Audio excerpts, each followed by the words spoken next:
A very happy morning to one and all present here. It's, of course, a very warm morning at Bhopal, Madhya Pradesh. And we welcome you once again on day 2 for online international workshop on counseling skills. Before we start our session, I would prefer that let's pray to God and take His blessings so that whatever we are here with the mission, we'll be able to be succeeding into it. So let's have a short prayer followed by our session. Oh God, bless us all for the new day.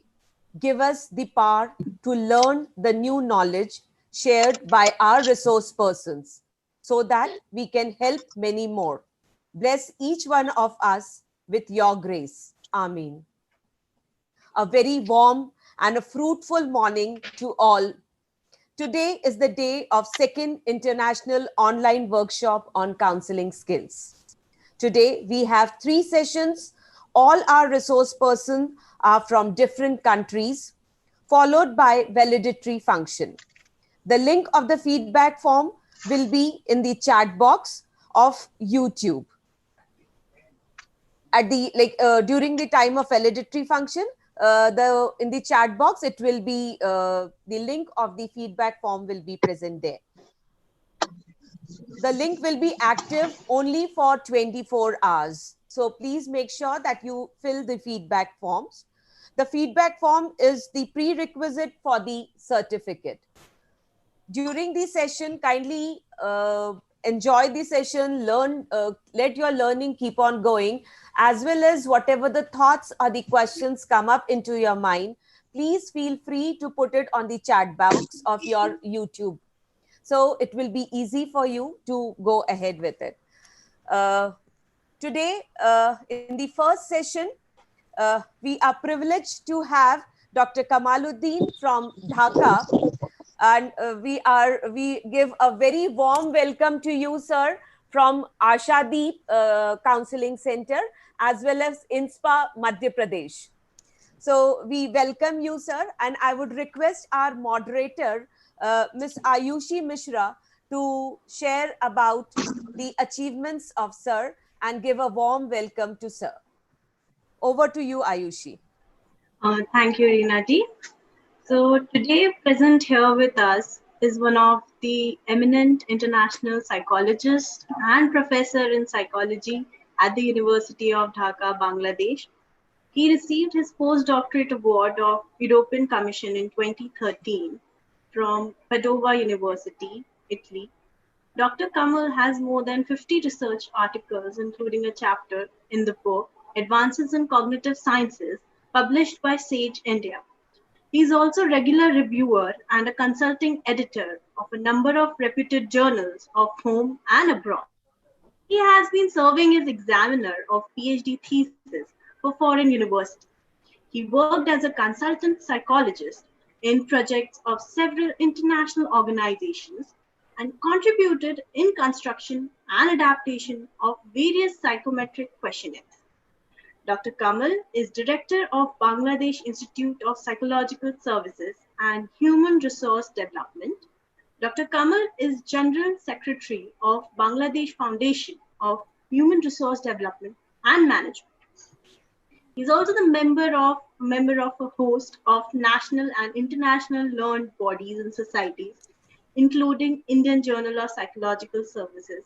He is Vice President at Executive Committee of Asia Pacific School Psychological Association, President and Executive Council of Bangladesh School Psychology Society, and many more.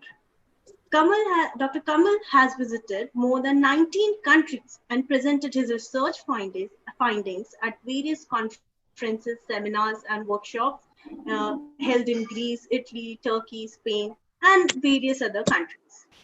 He's celebrated personality of the world who has appeared in first edition of WHO's WHO in Asia in 2006 and 23rd edition of WHO's WHO in World in 2006. He won various national and international awards, including Award of Honor from National Association of Psychological Science, India in 2015. He's also an enlisted lyric writer of Bangladesh television.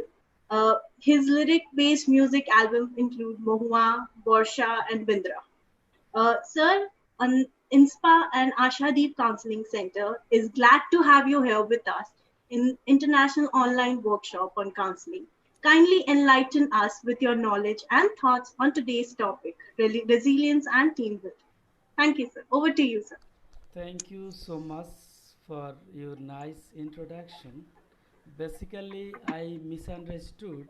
I thought my presentation today at 3 p.m. 2 p.m. Indian time because it was initially on October 2 and I Yeah. requested for today's 11, but the message was ongoing in WhatsApp, and I thought I could not be replaced on morning 11, rather I will be put to 2 p.m. So in casual condition I was studying on resilience, and at the same time I was kept my mobile on to have access to the link.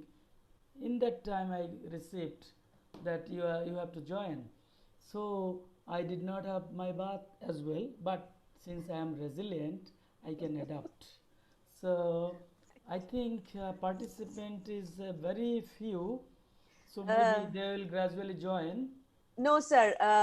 We have done the live streaming. There are around 5,000 registered participants. As we have a big number of 5,000 participants, that is the reason we have taken live on YouTube.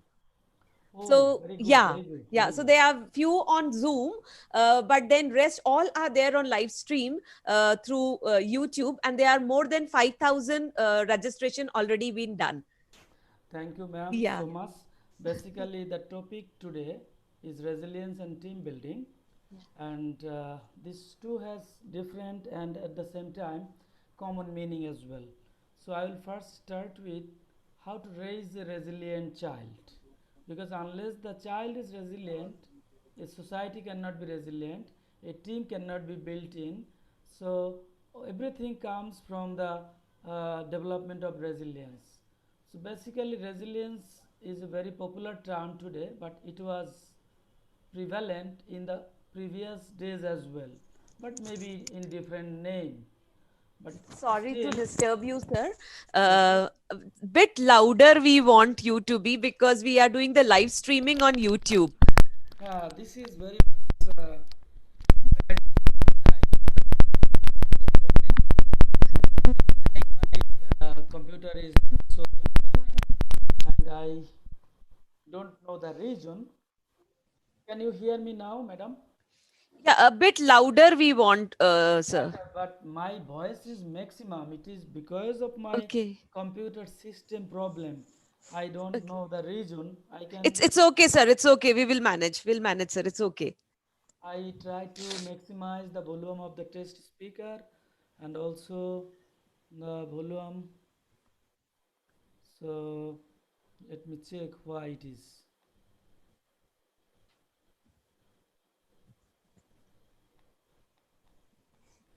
Is it too low, madam? Now it's a bit better, sir. Okay, Yeah. Thank you, then sir. the term resilience is very, very common today, and because of Corona, it has been very much relevant. Because people who are resilient, they can sustain in this COVID situation.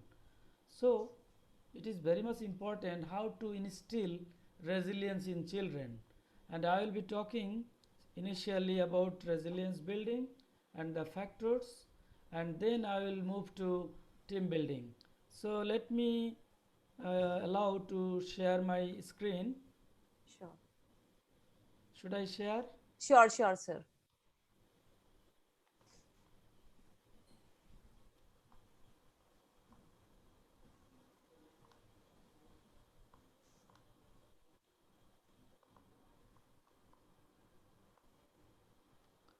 So the topic today is resilience and team building.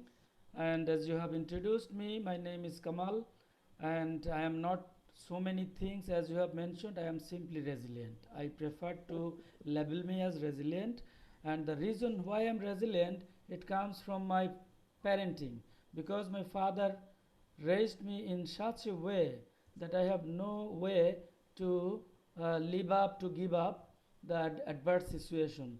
So I think childhood experience is much more relevant, much more important for raising a real resilient child. And resilience, we are moving to the resilience now. And a good half of the art of living is resilience. Madam, can you hear me or you lived? No, yes, sir. You're very much audible. Oh, okay, okay. Yeah. So a good half of the art of living is resilience. As you understand, without having any resilience, there is no meaning to live in this world. So when adversity comes, we fall back, we become disappointed. That's true, but we have to bounce back during this time, and that is the learning of resilience. And you look how resilience build up.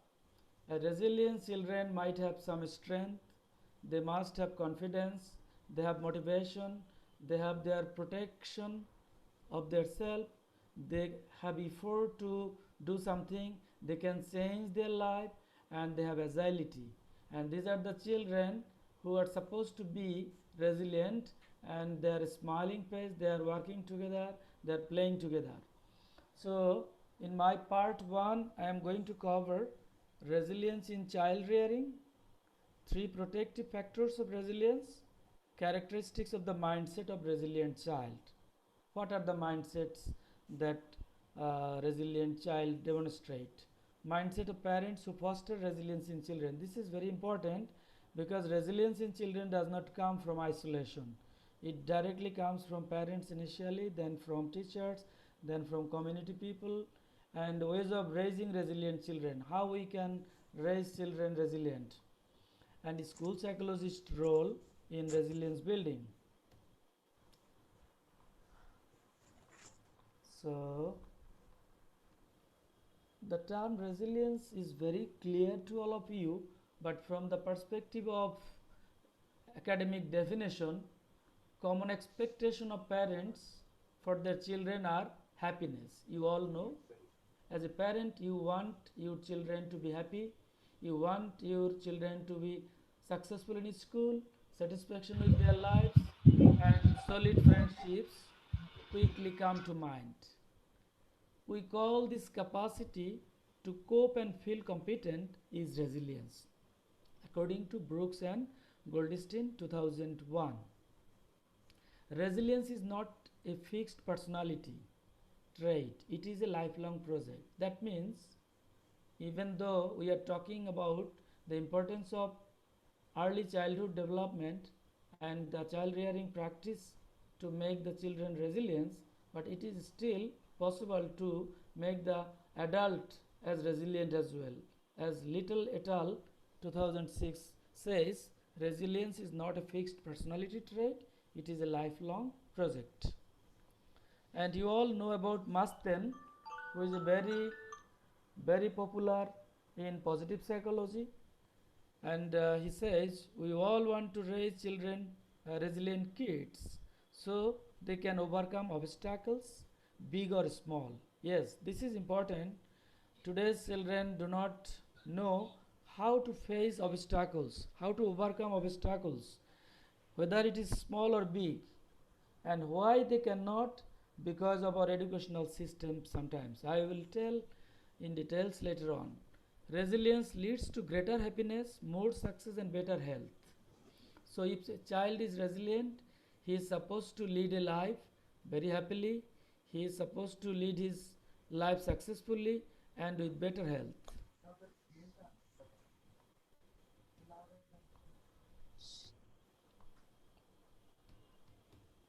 What's wrong? It's not moving. Okay.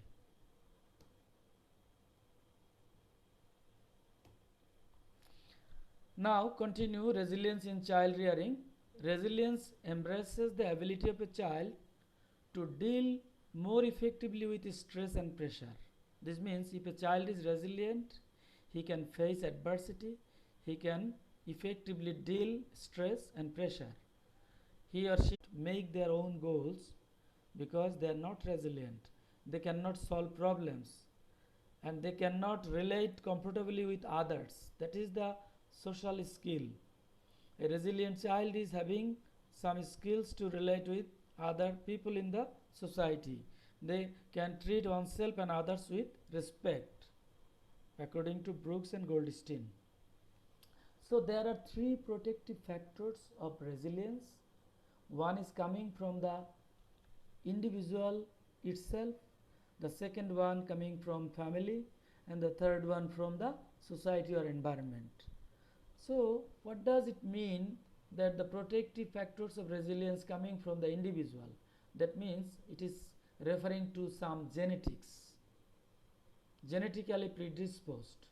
Some individuals are more resilient than others. For example, girls are found to be more resilient than boys. Favorable genetic inheritance, perception of control and ability to change own life. These are all the individuals' protective factors leading to resilience. Physical well-being, social communication skills. What is coming from the family? Parenting style. As you know today, the parenting is very important for making children successful, making children resilient, making children having social skills, and so and so. So parenting skills, relation with siblings. If you do not have any siblings in your family, maybe it will be very difficult to make you resilient, because you do not have any idea from the very beginning how to deal with other people. It starts from the family. If you have a sister or brother, then it is a very good chance for you to learn how to interact with other people at the very early stage of your life. So pattern of family. Today our family is very nuclear as opposed to extended. Nuclear family is in fact not in favor of making somebody resilient.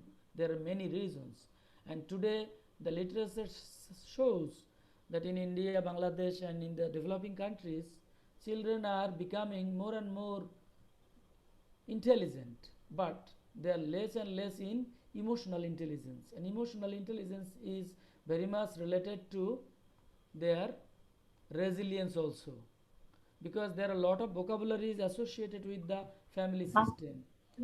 Some family are nuclear, some are extended. In extended family, the children have scope to learn many vocabularies relating to emotion, but those vocabularies are becoming less and less in nuclear families. Attitudes and perspectives of parents. Yes, how parents perceive their children, perceive other people, that directly affects children in many ways, as you know, vicariously. Sometimes children imitate.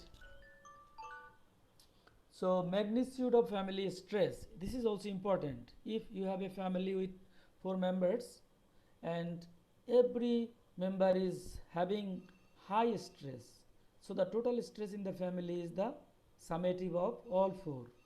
So the extent or magnitude of stress in a family is directly related to affect the children's resilience. And definitely the last one, absence of alcoholics, drug abuse, etc. This is not common in our society, India and Bangladesh, but this may be applicable to other developed countries. And environment. When I will be talking about resilience at the end, I will also say this is not only individual resilience, it is collective also. Collective means society can be also resilient. Institution can also be resilient. So how institution and society can be resilient? It is based on again the cumulative or the summative effects of individual resilience. So if individual in a society is resilient, the society itself turns to be resilient. Despite that, institution can also be made to resilient in many different ways. So supportive extended family, this is environment. A close relationship with a mentor, so for example with a supervisor, with a teacher, with other whom you are very much connected. Positive school experiences. School experiences in most cases is not pleasant, is not very positive. As you all know, even though we are trying hard to make the school safe and friendly, to make the school very much positive, but what we mean by positive, that is not aligned with the child rights. So it is important to think positive from the very positive perspective. What does positive really mean in terms of the children's needs and expectations and children right?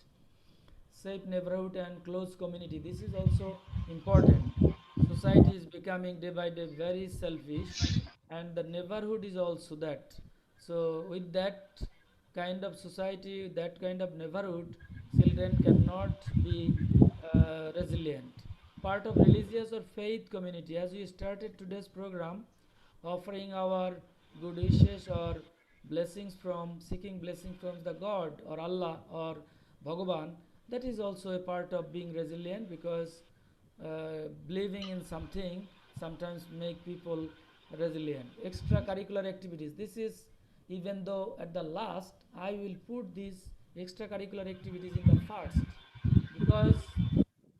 because extracurricular activity has lot of benefits. Please mute all other microphones so that I can speak very clearly. My voice is very low, as Dr. Nita ji says. So it is not because of me, it is because of the headphone maybe. So extracurricular activities has multiple benefits, and parents today consider going to playground, going to games and sports is simply wastage of time. This is a wrong idea of parents, and that should be changed, and that should be changed dramatically, that should be changed very seriously, because spending time in the playground is having multiple benefits. Children learns to interact, children learn to ventilate their emotions, and children learn to be a good sportsmanship behavior, and through these extracurricular activities they also develop resilience, also develop team building. And because of this reduced scope for the children in playground, lot of problems like anxiety, depression, and so many symptoms are today developing among adolescent children. So characteristics of the mindset of resilient child. How can you understand the child is resilient or not? From the mindset, the resilient child hopeful and possess high self-worth. If you find 2-3 children in front of you, you can test it among these 3-4 children who is resilient, who is more resilient. They are hopeful, they are optimistic, and they have possessed high self-worth. They have internal locus of control, view mistakes, hardships, and obstacles as challenges. They do not find challenges as so adversity that they cannot overcome. Basically, they are hopeful, and they do not treat the mistakes negatively. Rather, they treat it positively. It is the scope of the children to learn something new through mistakes. How they learn that mistake is not bad? They learn from this mistake from their parents. The parents, the way they treat their children, if they do some mistakes, the way children learn to treat the mistakes. If parents tell the children mistake is part of life, but you have to learn from the mistakes, that children will not consider mistakes as bad. So aware of their weakness and vulnerabilities, this is important. From the very childhood, parental expectation makes a confusion. Children sometimes cannot do everything, but parent considers they will be able to do everything, and this is the gap between their expectation and the children's ability. So children cannot even learn their weakness and their strengths. So that should be a characteristics of the resilient child. Resilient child knows what is his or her strength, what is weakness, and they can rely on productive coping strategies that are growth fostering. They can adapt to the situation, to the environment in such a way that will be productive and that will be growth fostering. and recognize their strong points and talents. Yes, as Brooks and Goldstein stated. Continues characteristics of the mindset of resilient child. They can focus their energy and attention on the aspect they have control. This is very good point. Sometimes children try many things even though they cannot succeed in, because they do not know their strength, they do not know their weakness, so they cannot focus on correct things. So the mindset of children of resilience, having these characteristics, they can focus their energy and attention on the aspects they have their own control. Set realistic goals and expectations. Definitely they do not set those goals that they cannot achieve, and this setting of goals is very necessity in today's world, because we set goals for the child and child learns to set their own goals because of the parental expectation, and finally they are coming out with lot of frustrations. So this should be taken into serious consideration. Effective interpersonal skills with peers and adults. Resilient children are very much competent to interact with their peers, interact with other people, and they have developed some social skills that help them to have interpersonal relationships. Self concept is filled with images of strength and competence. Their self concept is so crystal clear that it is filled with their own strength and competence. You just have a look, they do not say, I cannot do it, rather, I can do it. They cut the cannot. Mindset of parents who foster resilience in children. This is very important, because children are not coming from the other earth, they are coming from the womb of parents. So parents instill resilience through the process of child rearing practices, and also maybe you also know from the developmental perspective, children live in mother's womb for 280 days, and during this time also resilience is instilled in some way, because mother, prospective mother, interacts with many people, and emotions, other things affect the mother, and that in turn goes to the child as well. So to be a parent with the quality of fostering resilience in children, parents must be having empathic attitude or empathic characteristics. They have the communicating skill effectively and listening effectively as well. Changing negative scripts. They must have the ability to change negative scripts from children's mind. Loving children in ways that help them to feel special and appreciated. Sometimes we all, as a parent, love the children, but the process or methods may not be suitable for fostering resilience, because parents unknowingly or mistakenly love the children in such a way that is in contrary to build resilience in children. So you have to love children in ways so that children can feel that they are special and appreciated by their parents. Mindset of parents who foster resilience in children continues accepting children for who they are and helping them to set realistic expectations and goals. Parents never set the goals for the children based on the children's brain, based on the children's ability, and that's why parenting today is considered that parenting we refer to sometimes positive or effective parenting. That should be parenting from brain perspective, because brain is a very crucial part for children development. So parents should know the brain development of children, and based on that he or she should rear the children, and based on that they should set realistic expectation goals for the children. Say for example, your child is not competent enough to be a doctor, to be an engineer, but you are forcing that. Why? Because you wanted to become a doctor, you wanted to become an engineer, but you could not.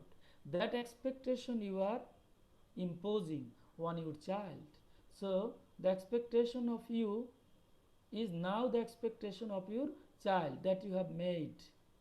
So, that expectation may not be realistic and the child cannot achieve sometimes. So, this is important from parental perspective. Helping children experience success by identifying and reinforcing their island of competence. As I have said earlier, that children should know their strength and weakness. How they can come to know? They can come to know through their parents. Parents let them know this is your strength and this is your weakness. So that's where children know their island of competence. Helping children recognize that mistakes are experience from which to learn. As I said earlier, children sometimes become frustrated because they do some mistakes and mistakes are not acceptable in their family and parents treat the children negatively. So children develop some sort of guilt feeling when they do some mistakes. Developing responsibility, compassion, and a social conscience by providing children with opportunities to contribute. This is very, very important. We sometimes do not help others as a parent.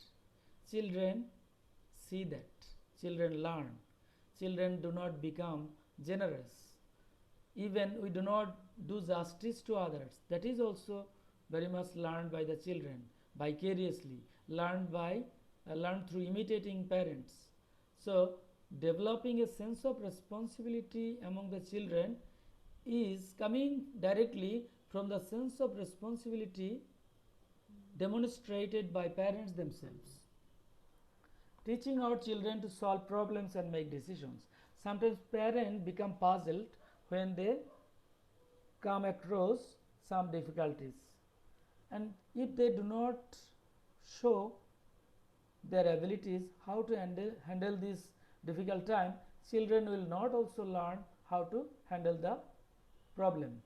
Another issue today for the children, why they don't know how to solve the problem, because we the parents try to raise the children's GPA, especially the academic achievement, to a greater extent. So whenever we find our children cannot learn by themselves, we hire some teachers. And teachers, what they do, say for example, teacher give a math to solve and students do not, then teacher helps them immediately. This is not the way to teach the children to learn how to solve the problems, because once the problem arises, you directly handle the situation very quickly, very immediately. That is the problem for the children. They do not have the scope to learn to solve problems. Ways of raising resilient children. According to Brooks and Goldstein, these are the few things that is very much essential for raising children as resilient. Conveying empathy, effective communication, changing the words of parenting, rewriting negative scripts, loving children in ways, helping them feel special and appreciated, accept children for who they are, not what you want them to be, experiencing success, learning more mistakes, nurturing responsibility, problem solving and decision making, and promoting self-discipline and self-worth. These are the few things, according to Brooks and Goldstein, that parents can raise their children as resilient through this process. So the first one being conveying empathy. Now I am talking about empathy. As a counselor, you all know what is empathy and what is sympathy.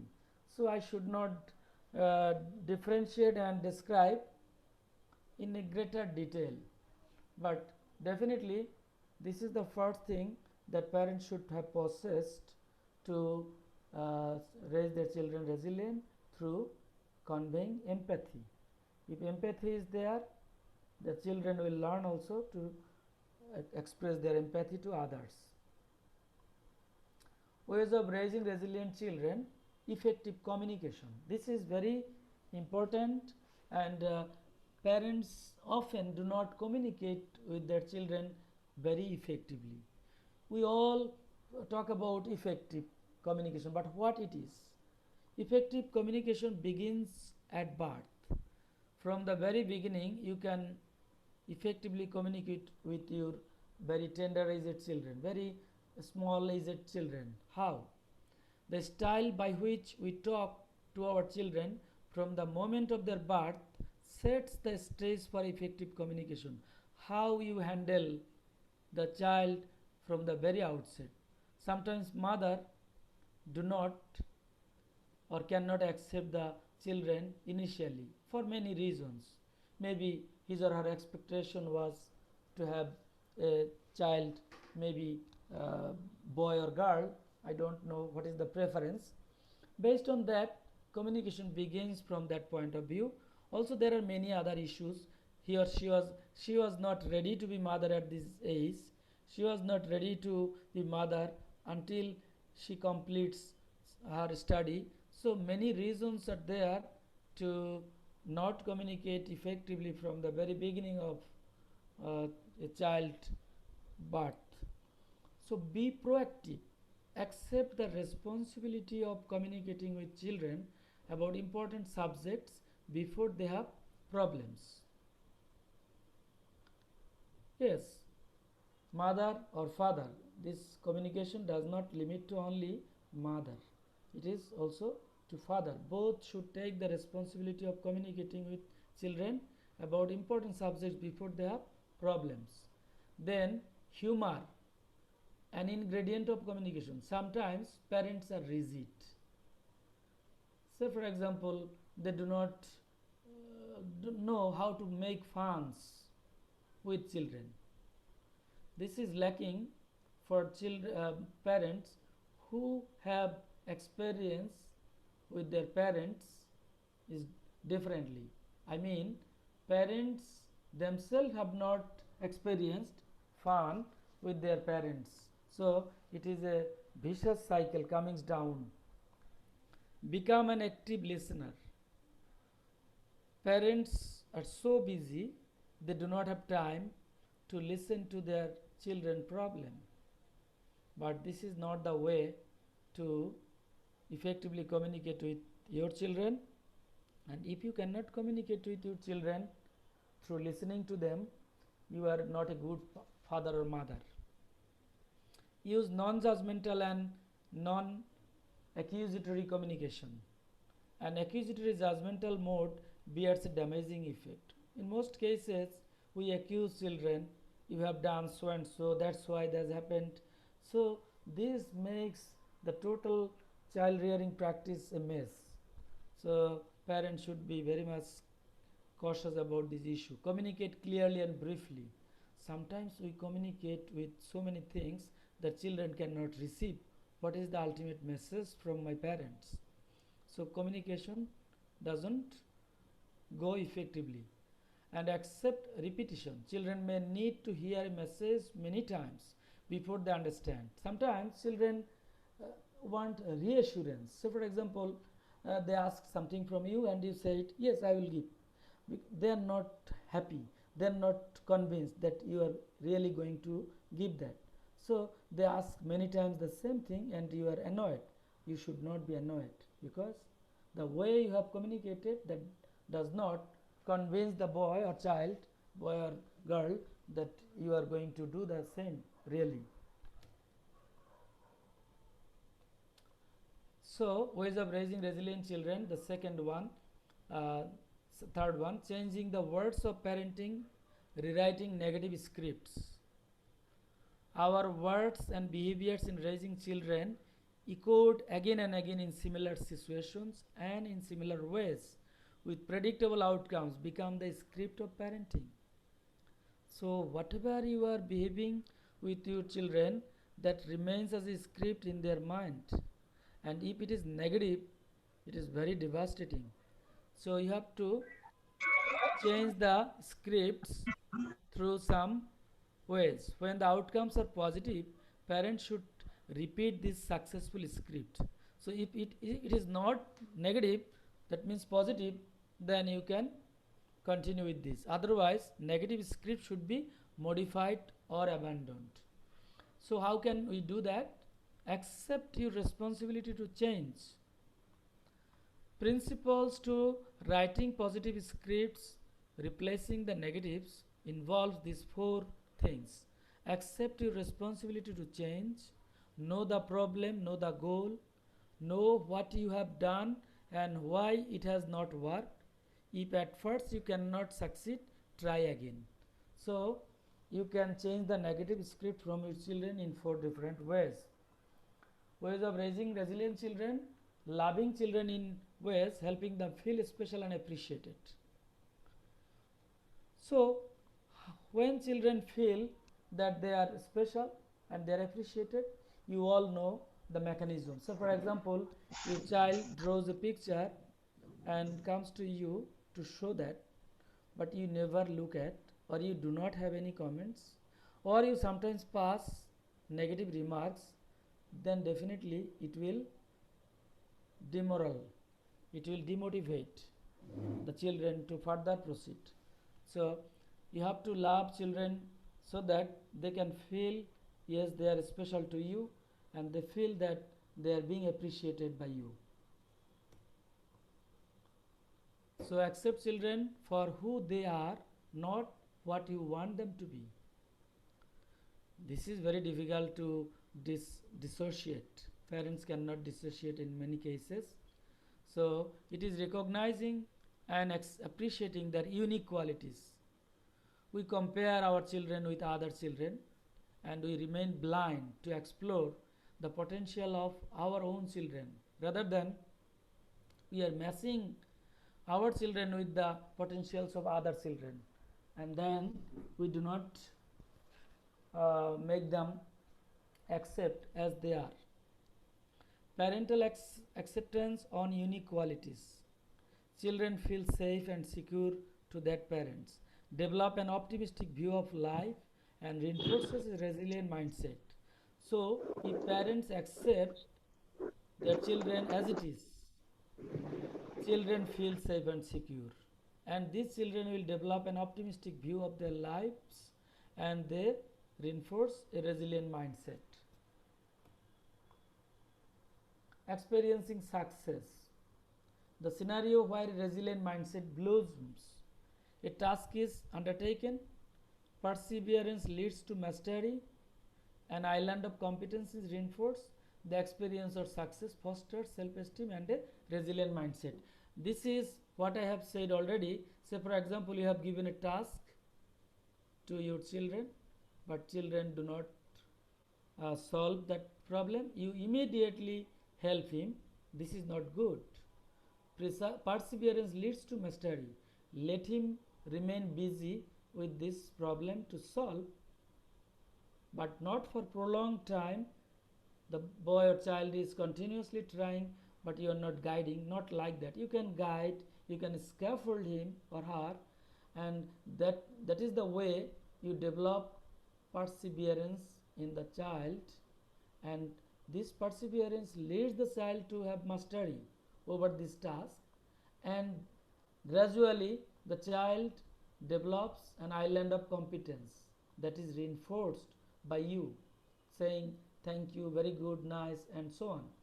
And then experience of success fosters self-esteem. If you find something appreciated, you have something in you that makes you develop self-esteem. Ways of raising resilient children: learning from mistakes. 4 guiding principles to help children learning from mistakes. I will not go into details, just the headline. Serve as a model for dealing with mistakes. Children may not do what we say, but they often do what we do. So if children do some mistakes and you just do not criticize, you just say, we have done mistakes in our days as well, the children will learn from you. Set and evaluate realistic expectations. Through these mistakes, you also and the children also know his strength and weakness, and accordingly he or she can set and evaluate realistic expectations. We should not expect more from our children than they are capable of giving. We can learn from their mistakes. Emphasize that mistakes are not only accepted but also expected. Yes, this is very important. If you accept only, that is not good enough. You have to say it is expected as well. How? As I said, during our times, we have also done some mistakes. Then children will learn, yes, my parents did mistakes as well, so it is not only to me. Loving children should not be contingent on whether or not they make mistakes. Yes, sometimes we give reinforcement based on number of mistakes. Say for example, they did mistakes, so we withdraw love, and we give something when they do something good. That should not be contingent on. Nurturing responsibility. This is very, very important. Sometimes in these days, children do not keep their commitment. So for example, they have some commitment with their friends to call him or her at 10 a.m. or 10 p.m. but he or she did not call. What does it mean? She has not learned taking responsibility. And how the children will learn this responsibility? Through their parental behavior. Serve as a model of responsibility. Guiding principles to help children develop responsibility and social competence through serving as a model of responsibility. Parents should be the model to demonstrate their responsibility. How? Say for example, one child says to his father that please come from your office today by 5 p.m. I will go with you outside. And father came late. The children learn that father has no responsibility, and these children will also be an irresponsible person in future. So this is a simple example how parents can demonstrate their role as responsible person. Provide opportunities for children to feel they are helping others. Yes, sometimes children want to help others, but parents discourage. Don't do that, don't do that. Parents themselves also do not help others. So these children will not develop altruistic behavior. They will not develop their qualities to help others. Develop traditions to become a charitable family. It is very, very difficult for some family, because family do not have the charitable quality. They do not learn to help others, to relatives, to poor. So how children will be charitable in nature? How much time for me remains? Excuse me, Dr. Nita ji. Are you there? Hello? Sir, just 2 to 3 minutes more. Actually, we have few questions also in line. Sorry, then I have to skip many more slides then. I know, but then people have lot of like questions related to it. Okay, we cannot get away from codes, so distribute them fairly. Sometimes we do not allow the children to share the household codes. Parents say you cannot do it, you cannot do it. In that way, children do not learn how to share their family activities, so they do not develop autonomy as well.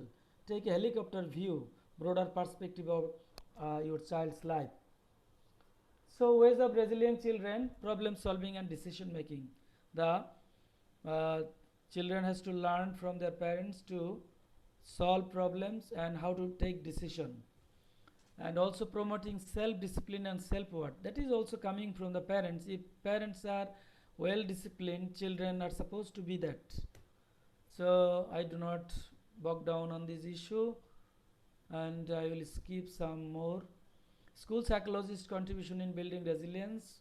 This is very much related to school psychology. In the school situation, teachers and administrators are not well aware of child psychology in many cases, and school psychologists can help the teachers, administrators to have a meeting with them to teach them on different issues of child.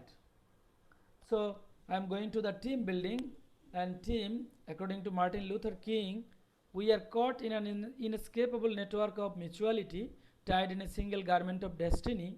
Whatever affects one directly affects all indirectly. That means we have to live in a group, we have to live in a team, and what we do, that is not affecting only on me, it is affecting others as well.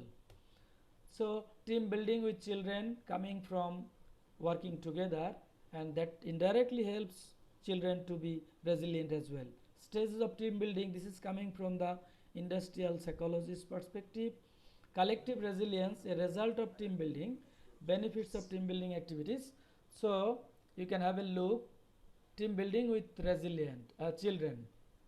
If children develop ability to work together, definitely they will have their attitude of sharing, listening, cooperating, uh, demonstrating self-esteem to be leadership quality, and they also able to solve problems. They can communicate well, they can exchange ideas, and they have creative thinking.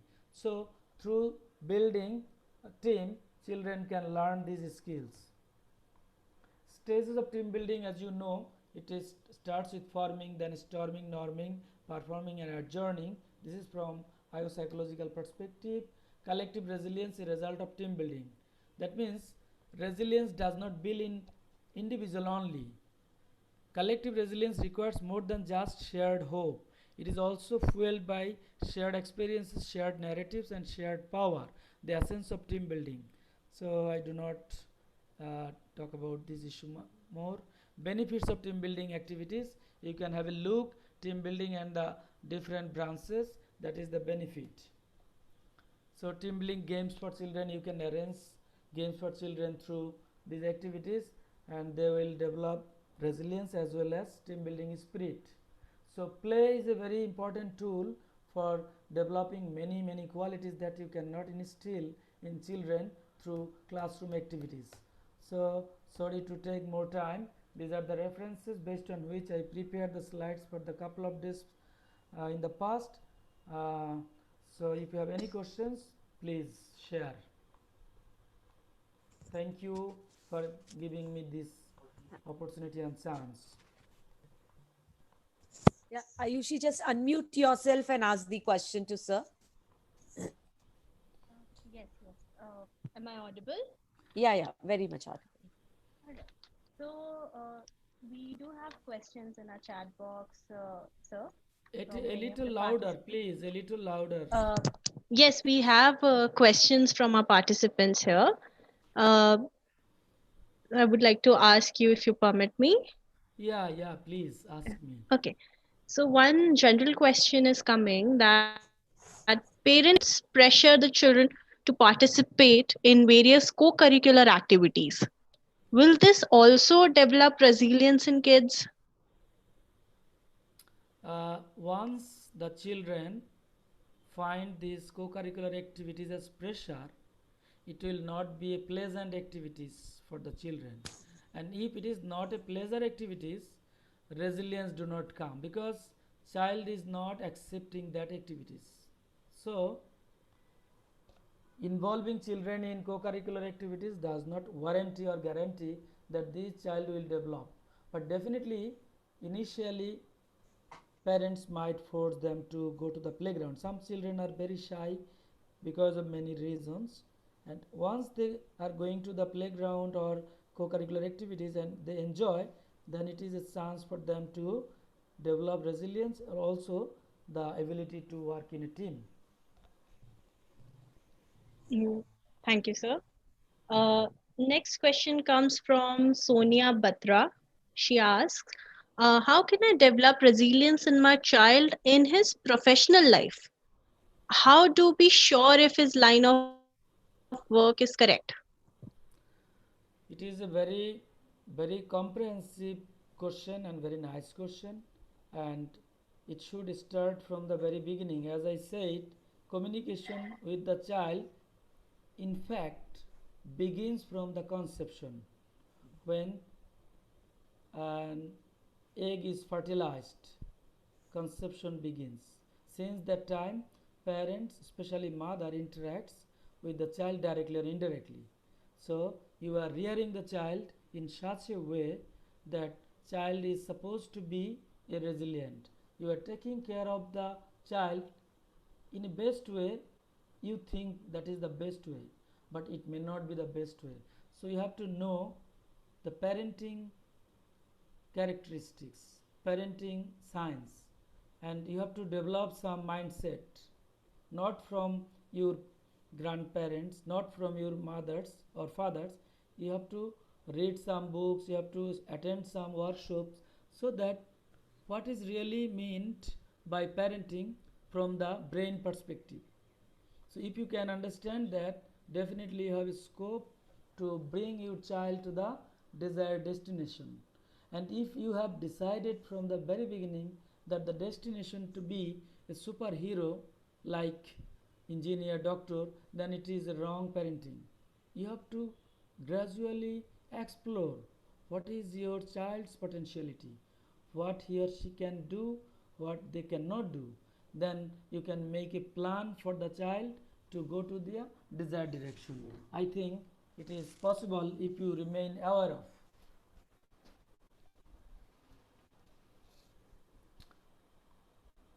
Hello, Ayushi? Hello.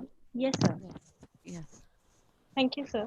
Uh, Another Yes. question coming from Amit Kumar. He's asking, children's mistakes are not seen by parents nowadays. As counselor, how to bring this concept to the parent that their children need to be more resilient? Could you please ask me the question again? Children's mistakes are not seen by parents nowadays. As a counselor, how to bring this concept to the parents that their children need to be more resilient? Basically, parents do not see their children's mistake nowadays. You are Yes. saying. Yes, that is what he's trying to ask. That parents do not, they do not see their children mistake. Instead, they blame others to some extent, such as teacher, that my child has scored less Yes, yes, marks. yes. The And parents, yeah, I understood. Parents' role is very contradictory. For example, when these children behave in the house and they do mistakes, they point out that you have done these mistakes. The same children, when go to the school and do the mistakes and teachers report them, the parents do not accept or expect that. No, my children cannot do that. It happens sometimes. So, parenting and also the intervention from the counselor point of view is a very burdensome job, because it is difficult to on the part of the counselor to make the parents understand that you are not always right. You cannot make them believe, because sometimes parents are so educated that they think they know everything, even they know counseling as well. In that case, it is difficult for a counselor to correct the parents that you sometimes do mistakes. I think so. thank you, sir. Next question is from Vijay Nicholas. He asks, how can we, as a counselors, teach the parents to become good listeners? Yes, parents, as I am also a parent, and you might be a parent as well. So sometimes parents do not accept others' views, and that's why problem in the children develops.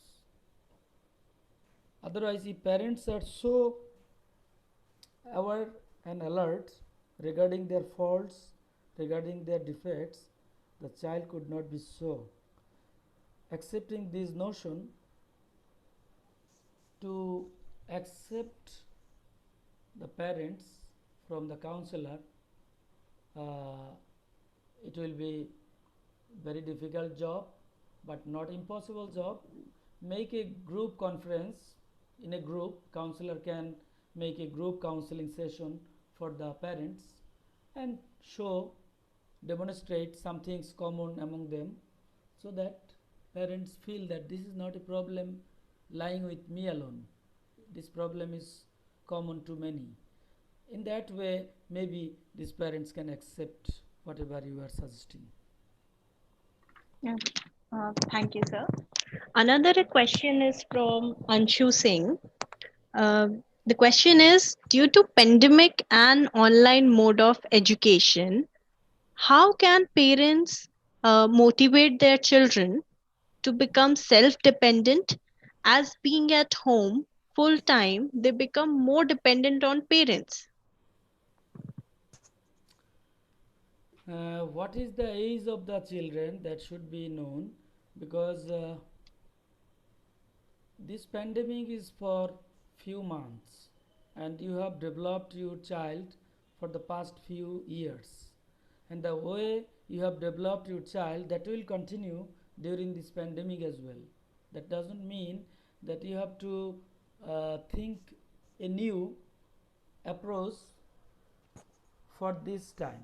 It is a continuous process and pandemic is in between. So from that point of view, I think self-dependent children does not come suddenly. You have to teach them from their very birth. Since then, you are developing your child gradually, and suddenly you notice that your child is not self-dependent. Does not mean suddenly this quality grows. It grows gradually. So you have to nurture and monitor their abilities. You have to nurture and monitor their potentialities, allow them to work independently, so that they become independent gradually, and that independence is demonstrated during adversity as well. Thank you. Thanks a lot, sir, for your valuable time. And if we have more questions, we'll put it up onto your mail for that part, because we are short of time and we have another resource person with us, Dr. Parvati Verma from Bangkok. So thank you. Thanks a lot, sir, for telling us about resilience to all the participants in such a simple language, and telling that, yes, it's a lifelong project that an individual need to understand, that it's not for a short duration of time, but then yes, it's a lifelong project. So thank Basically, the you. Yeah. resilience presenter is ready. Dr. Parvati Verma is a very expert in resilience. So I Okay. surprised to see that why my name is put here instead of her. And later I discovered she has given a uh, more difficult part, that is social emotional skills. Emotional That is skills, very yes. nice. So I'm No, so it's sorry. more going to be a repetition, Dr. Kamaluddin. Uh, because I thought my presentation is at 2 p.m., so I was just studying, because I prepared the slides for few days, and definitely I do not have scope to read much.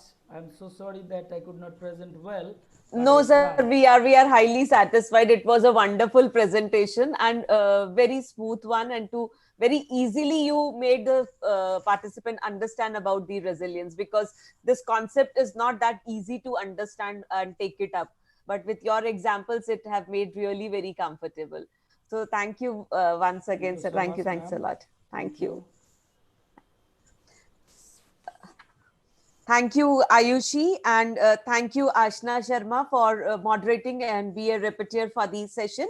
Now, I invite the moderator, Ms. Kavita Chandak, and repeater, Ms. Jyoti Kamble, to take up with the new session.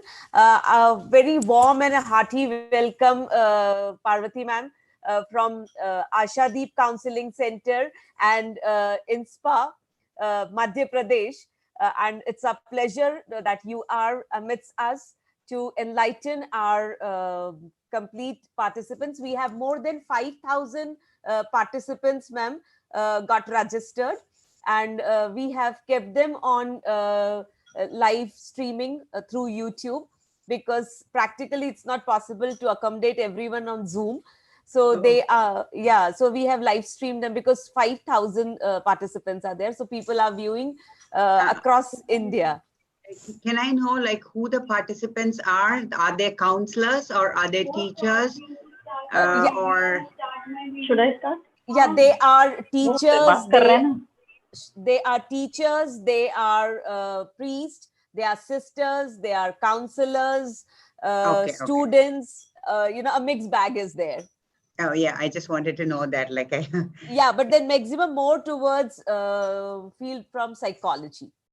okay. That background is there, teaching and psychology, that's there. So I hand over to you, Kavita, to introduce ma'am. Kavita, please unmute yourself. Hello. Yeah, you are audible. Yeah, thank you, ma'am. Thank you, Dr. Reena, ma'am. Good afternoon, everyone. I'm Kavita Chandak, psychologist, psychotherapist, and counselor. Here on this platform, I take immense pleasure to introduce Dr. Parvati S. Verma. She has a wonderful profile and wide experience in the field of research and counseling psychology. Ma'am has a specialization in positive psychology, health, special education, organizational behavior, gerontology, personality, and attitude. Ma'am has completed her MA, MPhil, PhD in psychological counseling from University of Calicut and Madras, respectively.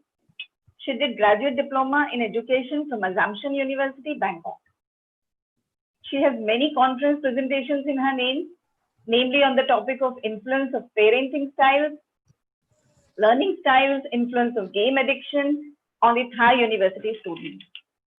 And the same way, she has numerous publications in her name too. She had established a career guidance center in Kerala in 1995. She was also associated with Graduate School of Counseling Psychology. She was appointed as Deputy Chairperson for Management Department, and in 2015 as a Director of Psychological Counseling Center, Martin de Tour, School of Management and Economics. She has also been working as a Director of Doctor of Philosophy and MSc in Counseling Psychology in Graduate School of Human Sciences. To her credit, she has Best Paper Award at International Research Conference on Social Sciences in 2016 at Bangkok. Ma'am, on behalf of the whole team, I welcome you. Kindly share your expertise on the topic of social and emotional skills. Over to you, ma'am. Thank you very much for the wonderful introduction. I think that was a bit highly magnified, but anyway, like I am just a counselor teaching in Assumption University, Bangkok. And I am extremely glad and happy that I am here with a group of counselors or educators or people in the field, that too in Madhya Pradesh, right? I think it is in Madhya Pradesh. It's a place I have never been to, but anyway, like I'm so glad that I can be here and connect with all of you. And we are glad to, ma'am. Okay, can I share my screen? Okay. Sure, ma'am.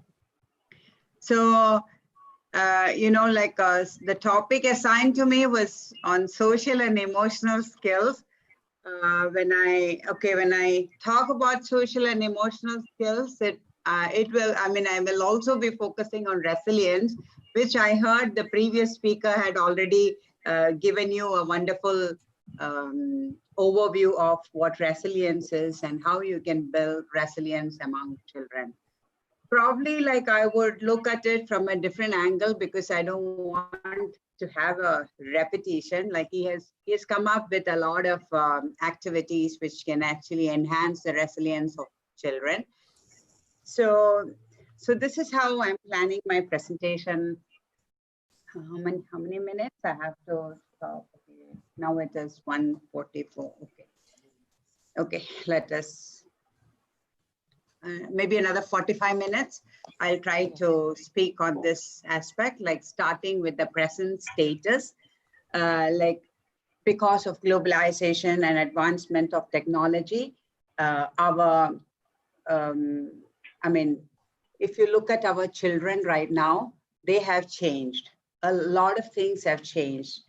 And there is a new standard, new normal, and like if you try to assess as counselors or as educators, if you try to assess the stress and anxiety and the kind of trauma experienced by the present generation, you know that it is a lot. So I will try to critically evaluate, like, what are the kind of changes that has happened, that has made our children what kind of changes that had happened in their temperament, which made them like more stressful, anxious, and like the inability to face any kind of trauma or any kind of crisis. And again, I will touch on the factors that affects the lowered resilience among the present generation and how to build their skills. And when you talk about the skills, yes, the two important skills that would enhance their socio-emotional factors are mindfulness, that is mindfulness and self-compassion. Okay, let us try and see, like, what are the kind of changes that has happened now, right? What are the changes? It's because of the globalization, like a lot of changes have happened. There is a lot of competition. Our lifestyle has changed a lot. And if you try and assess every individual, every child, or every family, the changes are tremendous, right? So in the past, like maybe when we were a child, if you try to assess our childhood with the present child's childhood, the kind of activities have completely changed with globalization, because you could get all the information at the tip of your fingers, right? Like you're globally connected. So with the globalization, the competition earlier was, your focus was only into our culture, but now the focus is more on the global context, right? So our lifestyle has changed, our eating habits have changed, our relationships have changed, the communication has changed, everything about us has changed, right? So this is normal, I don't say it is wrong that we change, but we are just critically trying to evaluate how has this change affected us, and if we can think of going forward without having any negative impacts or having a critical look at the negative impacts, it would be good for us to move forward healthily.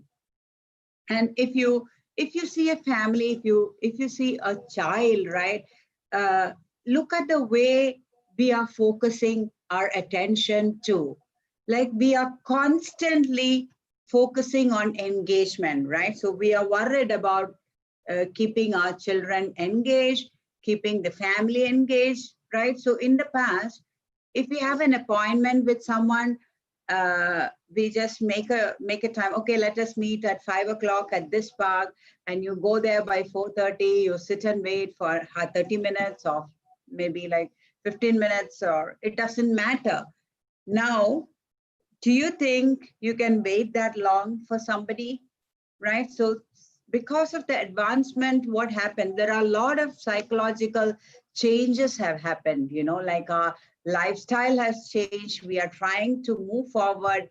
We are trying to adapt ourselves to this fast-paced life, right? So we are trying to compete with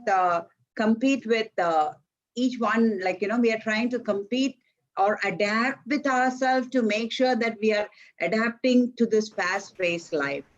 So look at the present scenario right now with the COVID-19, like with this pandemic.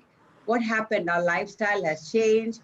A lot of changes have happened. Like learning has become more of online learning, And most of the time we stay indoor and there is a lot of uncertainty. So you don't know what is going to happen in future, like how is the economy going to be, like what kind of problems are in store for us. And there is a lot of anxiety and trauma, like people getting affected, losing your loved ones, losing your job, and a lot of important changes in our family. So if you try to critically analyze what has been happening, like we have been thinking that life is always going to be stable, and we have taken life for granted, right? So we never considered a contingency plan or a trauma or disappointment or any kind of natural crisis that would we are not prepared for that, right? So our growth, what we thought and what we prepared for the younger generation was to adapt to this fast lifestyle. So in the process, if you try, the earlier speaker was talking about a lot of problems and issues in developing resilience, like how to build resilience and what do we lack. It's critically, if you try to analyze, like what do the present generation lack is, I mean, these are some of the characteristics which have been, researchers have identified, that patience. People don't have patience. They can't wait. You can't get bored. Can you sit for a while, maybe 30 minutes or 1 hour, and do nothing without your mobile phone? No. We all want to be constantly engaged. Our patience is gone. Adaptability has gone, right? Adaptability has reduced. I don't say it's gone completely. When things change, with the changes, with the problems, when you are denied something, you're not able to adapt. We are not able to adapt, and there is lack of compassion. When I talk about compassion for yourself and compassion for others, that is being empathetic to others and being empathetic to yourself. So in the process, the self-regulation, the ability to control your emotions has also gone down.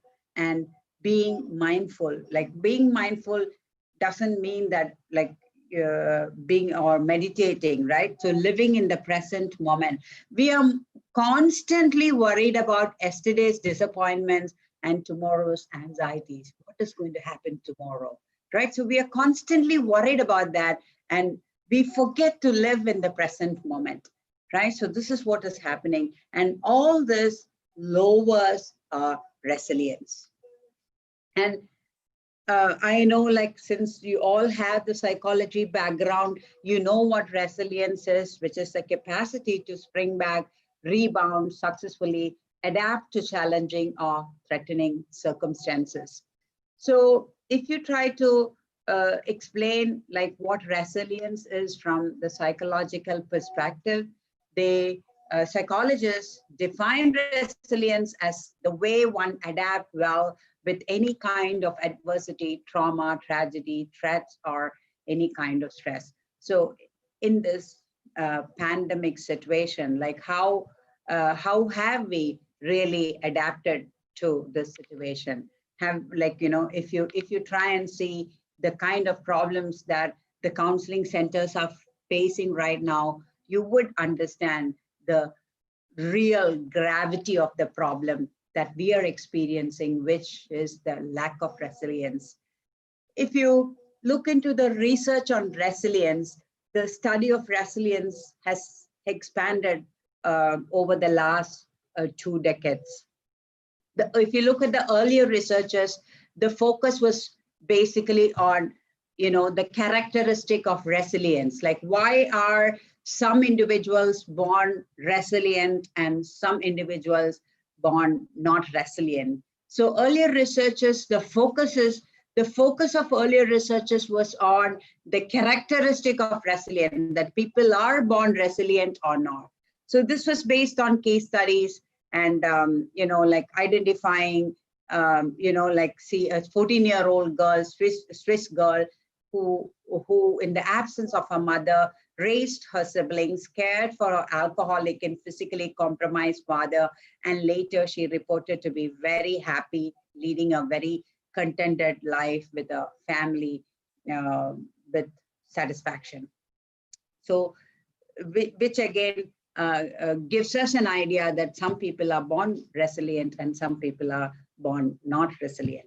But if you look into the later researches on resilience, it was identified that resilience is not just an individual characteristic. Yes, we do agree that the resilience characteristics is there in some people, but the researchers in the cross-cultural researchers identified that in some culture, people are generally more resilient, and in some culture, people are less resilient.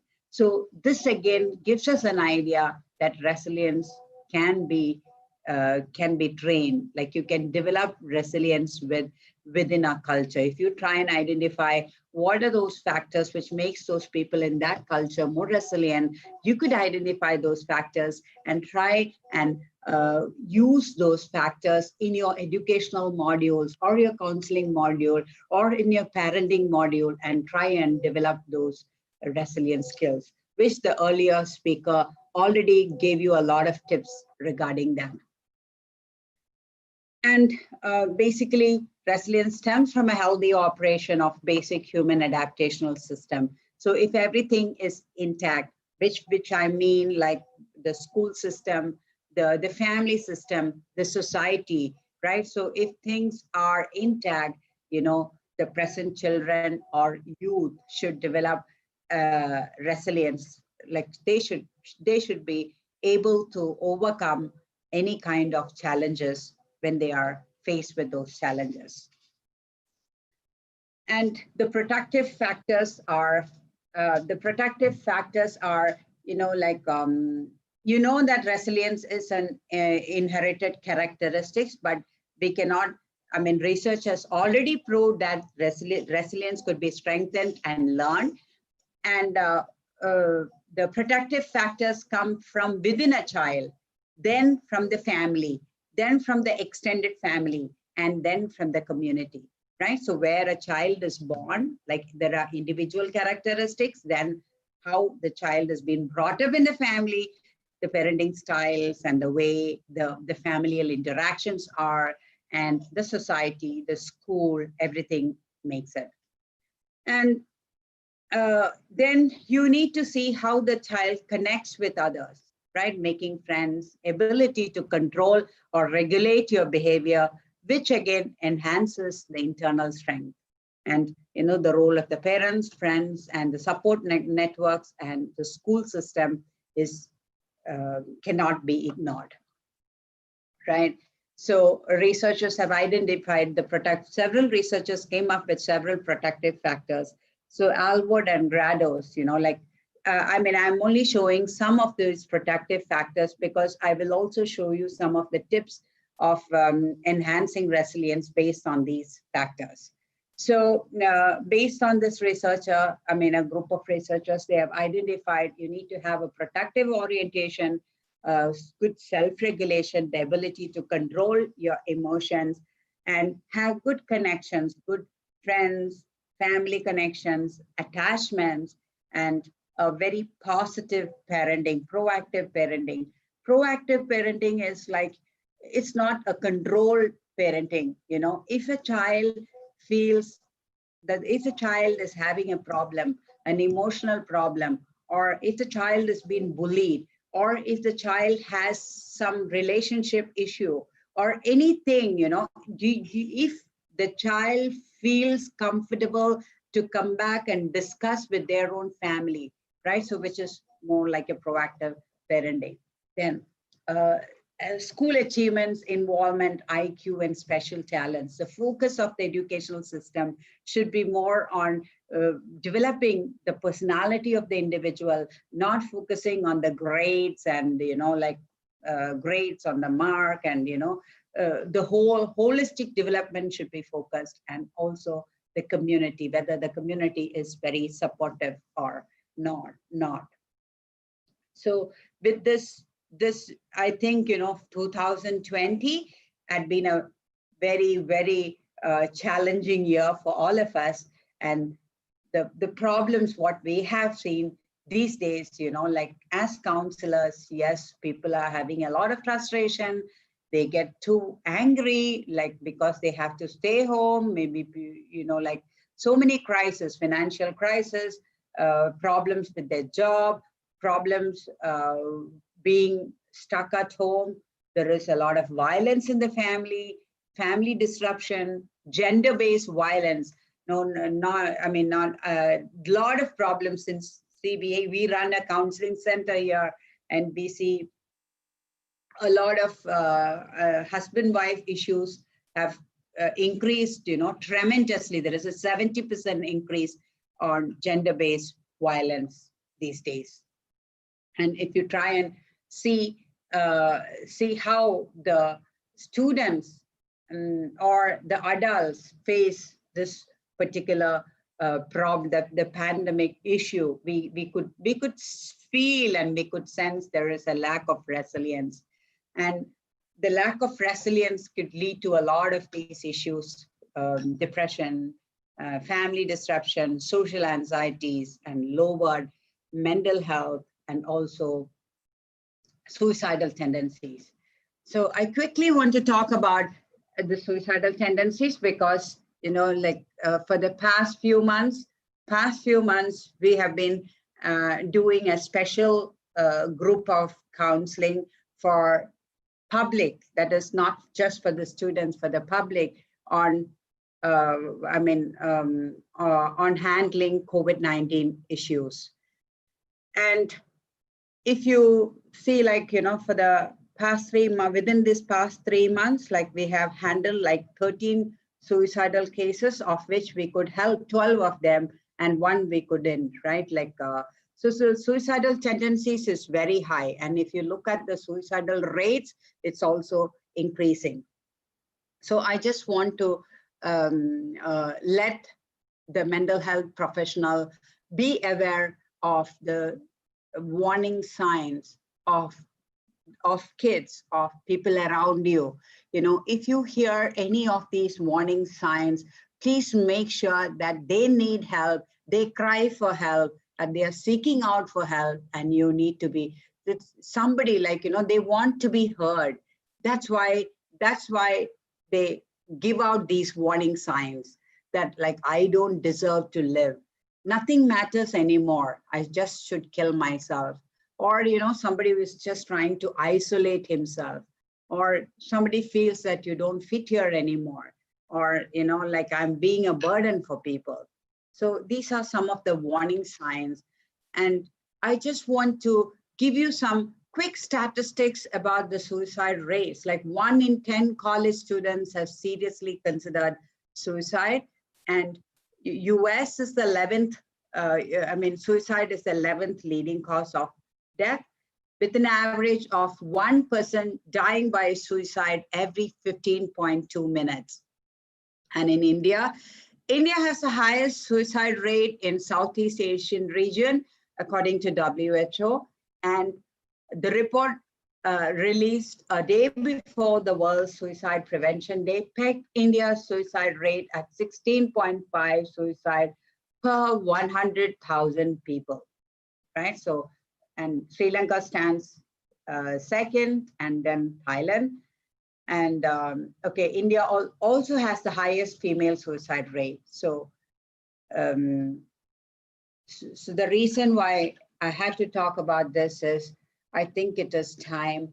I think it is very important. And I think it is our responsibility to pass this message to the youth, right? To the children.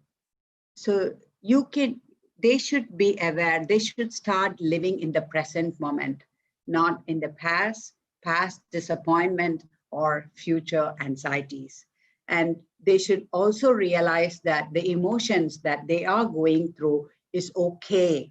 It is okay for you to feel this way, and this too will pass. That is, you have to bring them to be aware of their emotion. So the message to them should be like, anything that is human is mentionable, and anything that is mentionable can be more manageable. And when we can talk about our feelings, they become less overwhelming, less upsetting, and less scary. So you have to let them know it is not good to put all your emotions inside and put a whistle on the top and burn it inside, like boil it inside like a pressure cooker, right? So you have to take it out, which is very, very important. And for the present generation to face this, I think building resilience is the only way. So this could be done by, like lots of different ways. You already have seen a lot of different ways. I think some of the ways have already been explained in the previous talk, like making connections, networking. See, right now you are stuck at home. You cannot, your mobility, moving outside and connecting with friends are not possible. So, don't force it, just move with the stride, make connections using networking, use the online networking, get the support, try to be optimistic, be positive. Don't think about what you cannot do. Think about, what you can do, and try to embrace the change. Do not resist it, right? And think of moving forward, focus on the positive, not on the negative. Something had happened. Maybe I lost my job. Maybe my life is not going to be the same, but it's okay. But as long as I have a life, I have the courage to live, right? So instead of thinking negatively, I think we have to train them to think positively. Be compassionate. So compassion should start from yourself. Be compassionate to others and be compassionate to your own self. That is, to be compassionate, you have to work on empathy. And lastly, gratitude. End your day with a gratitude journal, which I will talk about. And trying to focus on, like, when you try and look at, like, what are the role of parents, teachers, and educators in trying to build resilience. So, that optimism and resiliency go hand in hand. So we all should see, like, okay, things are not the same anymore, but try to look at the positive aspect. Like, if you lose something, if you are disappointed about something, try to look at, okay, the feeling disappointed is okay, but try to look at the positive aspect. Try to look at what you have learned from it and move towards, you reframe the thoughts of a pessimistic and try to build in more positive aspects. So when you are stuck at home doing nothing, you feel, oh, life is so boring. I have nothing to do. Like, you're dependent on parents. Like, you ask your, like, there is more responsibility for mothers doing a lot of work, and kids are at home. Kids have nothing to do. They get bored and lots of problems. So you could train them to connect with yourself and with others, like, have you any time thought, how is your mother feeling about something? Or how is your grandmother feeling about something, right? So have you tried to put yourself in your mother's shoes, or in your grandmother's shoes, or in maybe an uncle's, like whoever in the family, try to build positive interactions. It can be with the family, it can be with the friends. Try to be empathetic. Teach maybe older members how to use mobile phone or play games, or try and connect with the family members in a positive way, right? So you have to make an effort to understand how they feel, and how the relationship can be changed into a more beautiful relationship. And as I mentioned earlier, be optimistic, like, this is the time to introspect and think about yourself, be with your family, have a contingency plan.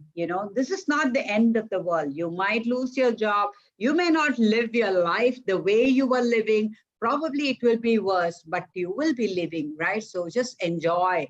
Just enjoy. Even don't try to, by complaining about what is happening, by being disappointed about what is happening, being sad about what is happening. It's not going to change you in any way. It's not going to help you in any way. So it is time to look at it in a positive way and try to understand the lessons you have learned, come up with contingency plans, and embrace the change. If you are bored, develop new hobbies, make the best use of your time, engage in hobbies, develop reading habits. Reading habit is something which we are losing in the present generation with the advancement of technology. You get everything instantly in Google, and you get, like even the span of attention, reading a full book, it is very difficult these days for the kids to read a full book.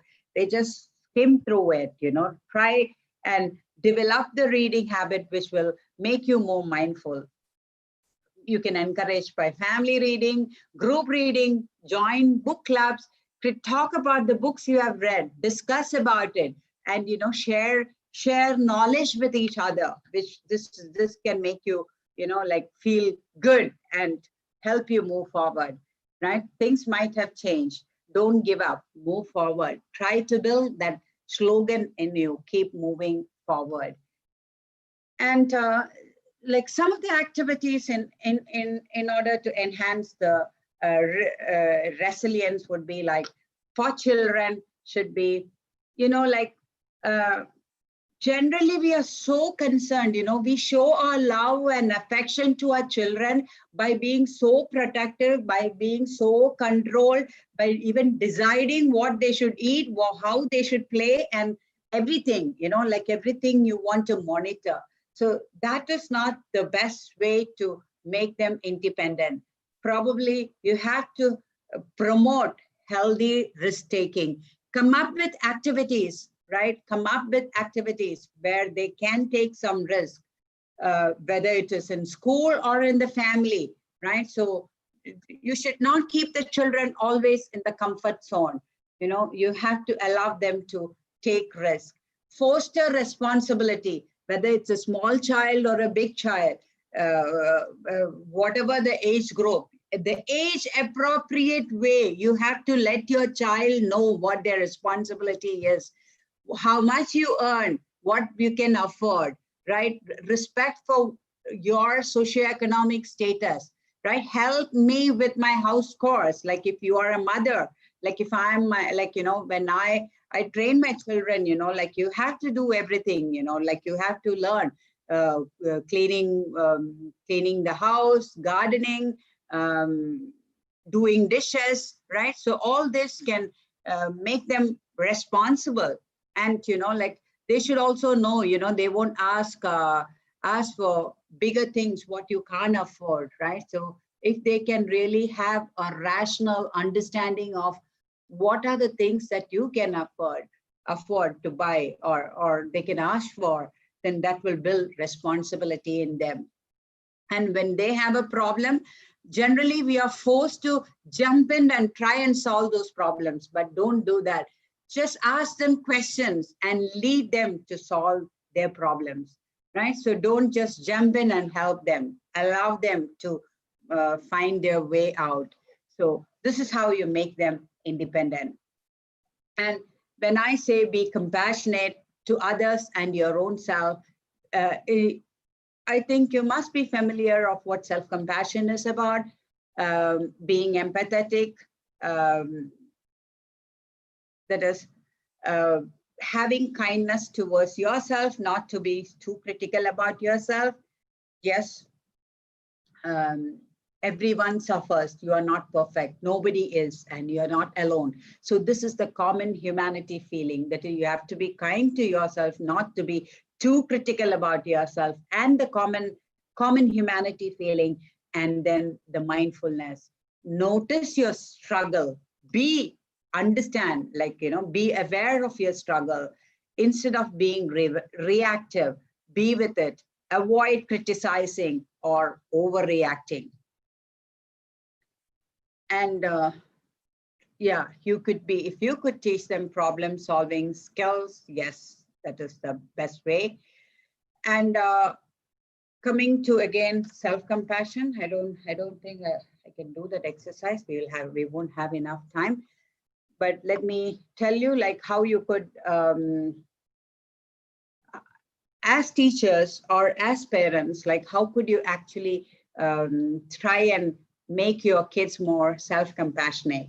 So instead of judging or criticizing yourself, you have to understand and be kind when you are confronted with personal failings, that you are disappointment or you fail in your life on something. You just need to say that it is okay. I failed. I am sad. Feeling sad is okay. And I feel it's a disappointment, but it is okay to feel disappointed, right? So when we accept life on life's term, we can stop living in the past and emerge with our feet planted in the present to create a different future. So we can only do that if we try to accept ourselves just as we are, right?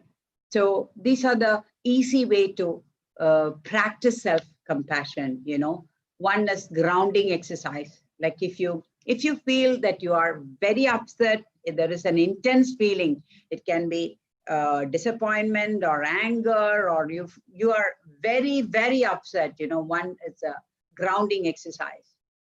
So try to focus on the feeling of your feet firmly planted on the ground and focus on those sensations for a few moments. Like you can train them, you know, the moment you feel so upset, just be in the present moment, take a deep breath and feel the present moment, right? So that is the grounding. Don't react, just be in the present moment. Then the other way is like by a soothing touch. You know, this is to be compassionate to yourself. I know, like, if this is hurting, I'm feeling sad, but I am okay. I want to pat myself to be okay. So when you notice an intense feeling, so just put your hand on your heart or gently rub your neck, right? Gently rub your neck or pat yourself or hug yourself, right? So just you deserve it, right? You deserve this love. You deserve this hug, right? So it will be okay. You have to soothe yourself. You have to calm yourself.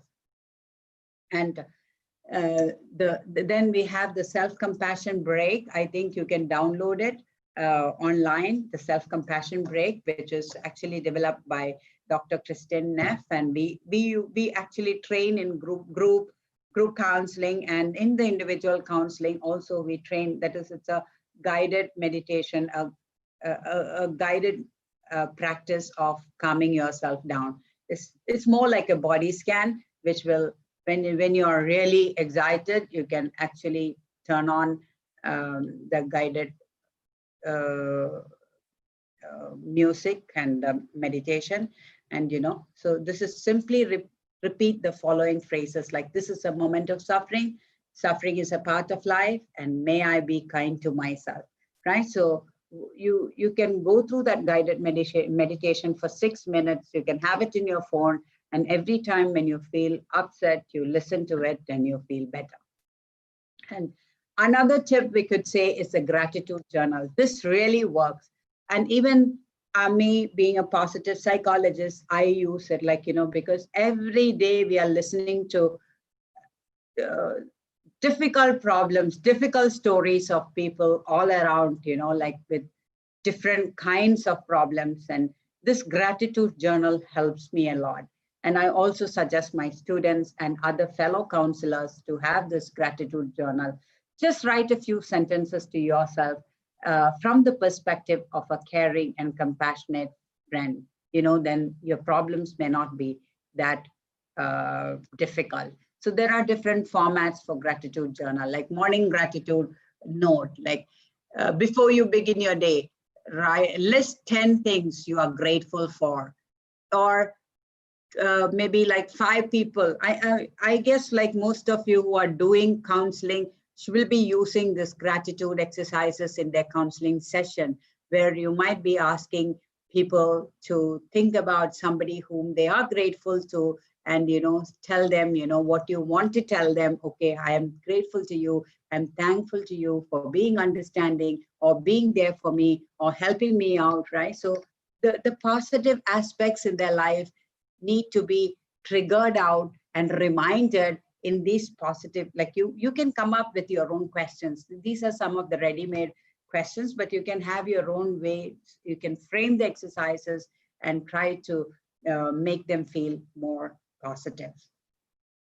And lastly, I have some exercises here which you could use for children. Sometimes, see, when I talk about mindfulness, concentrating on yourself, concentrating on your breath, or meditating, or doing a body scan, or sometimes I use the mindfulness practice with children or with youngsters. It is very difficult to guide them through this breathing exercises. So I have used different ways, like with physical activities,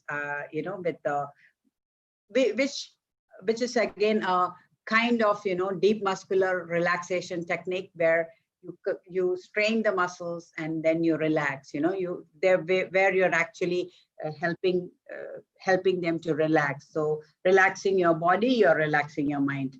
So these are some of the exercises which you can use for younger kids. Find a quiet space away from distraction. If you're trying these exercises, make sure that you are engaging them, like keep some flowers in a hand and keep a candle in the other hand, right? So imagine, ask them to breathe in, take, when you're asking them to breathe in, you can make the guided instructions about the flowers, how beautiful it is, and how the fragrance of the flower, they ask them to imagine the fragrance of the flower, and then after breathing in and ask them to blow it out, right? So this is breathe in and breathe out. It is very difficult to get their attention. So you can come up with these kind of exercises which can actually get their attention in. This is another way, feather statue.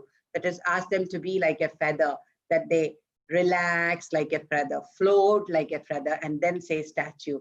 Then statue, then they strain their muscles and they just stand like that. Then ask them to slowly become like a feather. So making use of the PMR, progressive muscular relaxation technique, right? So we can develop these kind of techniques. Then lemon again, lemon, squeeze the lemon hard, right? Then you relax. Like you basically, when you ask them to squeeze the lemon, you're actually, we are using the principle of PMR, progressive muscular relaxation technique, where you are tightening the muscles and then loosening it. Then another way is the lazy cat. So you could go through it. I think I am 5 more minutes, right? And another one is the turtle. Turtle is, it is very nice to work with the children. You can work with them. You can show like, okay, it's going to start to rain. What I want you to do is, curl up and tight under your shell. You're trying to act like a turtle. Now curl up, and you can do it as a group also, to curl up and tight under your shell, 10 seconds. Then the sun is out again. Now come out of the shell, right? So there is a lot of body movements involved. So they are not bored, and at the same time, they are being in the present moment. The body is relaxed and the mind is also relaxed. Then you have those stress balls, which is another, that you can develop. These are some of the techniques which we have used here among our kids in Thailand here. We have trained the parents and teachers to do these activities during the COVID-19 time, so that they could actually help them out. So being mindful is the way to build the socio-emotional skills. So being mindful is being aware of your emotions. If you know like what is happening to you, if you know like what kind of emotions are going on in your mind, so the best strategy is to make them be aware of their emotions. Then it will be easier for them to control it. So self-regulation becomes easier. And if you can control it, then you will be more empathetic. When you can be more empathetic, if you can understand others easily, and the communication and the relationship would become more positive. And when you have good communication, good relationships, and good network, so this would be a support for you to build your resilience. So I think I wouldn't have time to do the exercise. So I think if there is any questions, is that okay? Am I? Yeah, ma'am. It was a very lively session, in fact, and a very interesting one. And like we are feeling that we are short of time. Otherwise, Yeah, because that's you what. have Yeah. some another commitments ahead of it. Otherwise, we all are very comfortable to connect with you for another half an hour for that part. But I know that you are very busy and you have your own commitments. I would just like to comment on few things that before we take the questions. The wonderful thing which you picked it up was about suicide ideation, because that is the thing which we all mental health professionals are facing it during this pandemic time especially, and the kind of cases which are coming up. So wonderfully you have put up. And the other area where the kids are the one for whom the parents and the teachers and everyone are equally worried about it, and for that you have given very cute exercises and cute activities which you have shared with us. That is really wonderful, and we are getting a lot of appreciation for your these kind of activities which you have suggested. Even on YouTube chat we are getting so many of them. So thank you, thanks a lot. Now I'll hand over to Kavita for a few questions, ma'am, which are there into the line. It was an excellent question, ma'am. Wonderful. Thank you very much. Ma'am, thanks a lot. How comfortably you have told us about like how we can cope up with this pandemic stress and anxieties of our life, and many ways to like easy ways to develop self-compassion. It was a wonderful session, ma'am. A few queries have popped up. More are related, like how the teachers can develop any activities to develop social and emotional skills in the kids. Yeah, there are so many activities. Actually, our job is right now to go around to different schools and do training for the teachers to come up with a lot of activities, like, to enhance the resilience, like, for example, for bullying, right? For example, for bullying, when the kids bully, what are the normal punishments the teachers give, right? So they will be asked to, it's a punishment, and which would definitely not going to help the kid to regulate his emotion. So you could have a room in the corner. If it is a smaller classes, like you could have a session, like it's okay for you to be angry, you can be upset, all those emotions, what you are feeling is okay. But when you're angry, you see, these are some of the behavior. They should be aware that what behavior is appropriate and what is not appropriate. So the best way to regulate is, when I cannot control this, we go to this corner. This is a corner. Even when I am angry, when the teacher is angry, we tell them, when the teacher is angry, if the kids are making you angry, you just go and sit there. I don't want to talk to you for 5 minutes. Let me go and do this. This is how they learn, right? So this is how you could, like this, you can have these small activities where, sharing, being empathetic, understanding, some kind of games and activities could be introduced so that they are not stressed out. Like they feel that I'm not the only one who is facing this pain. It is painful for me, but I am not alone. Even others have. In a group activity, when you are opening up with each other, right? So even I had problems. It's not even as a teacher, I am not perfect. When I had problems, this is the way I dealt with it, right? So that would make them be more respectful to you, and they would model you. Modeling resiliency is very important. Did I answer the question? Yeah. Thank you, ma'am. We have one more question by Vijaya Nicholas. She asks, how can we understand the children about the positive changes and the values in their lives? So how do we see for everything, for every situation, like, maybe a trauma or crisis, we have been talking about the negative aspect, but I think there should always be a positive aspect also, right?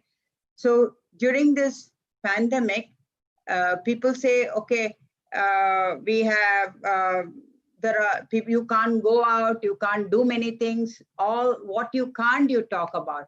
I think you have to ask them to think about what are the positive aspects, positive aspects in this situation. So whatever is happening is not within our control, but how best you can make use of this time, you have to ask them to come up with it. So, like everybody has their own world, right? So how best you can swim, right? It has to come from within. So you have to let the child take the responsibility and look at his life in a positive way. So your job is only to show him the direction, but he has to swim. That's right, ma'am. We have one more question that is from Nishi Kumar. How should we tell the students about fast life and its consequences? Number of times we find the students don't understand, the consequences of this fast life, and they are unable to understand. So how can we make them understand? See, that is a very, very important problem. We are training them to adapt to the fast life. We are not training them. You see, like when a child breaks a toy, how fast we replace it. As parents, you don't want the child to feel upset. You have to, the child is so upset, so you immediately get him or her the new toy, right? Like similarly, everything in our life is being said like that. We are trying to, you're getting bored. Okay, you do this now. After that, another 30 minutes, you are free. So you have nothing to do. No, then you can play or you can use internet. There should be time when you need to get bored, right? So you have to teach them to be in the present moment, right? So spend your time with your grandmother, just listen to the story. So it's okay. You have to talk about how you have lived, and they cannot really understand the kind of life we had and how much we enjoyed that quietness, like, that slow life. So that's right, ma'am. That's right. The modeling is very important. How you model and before the kids is very important. One more question has come up, ma'am. Nowadays, the children are very rational at times in their life. So how can we make the children understand the emotional skills? I mean, how we can develop the emotional skills in them while the child is very rational?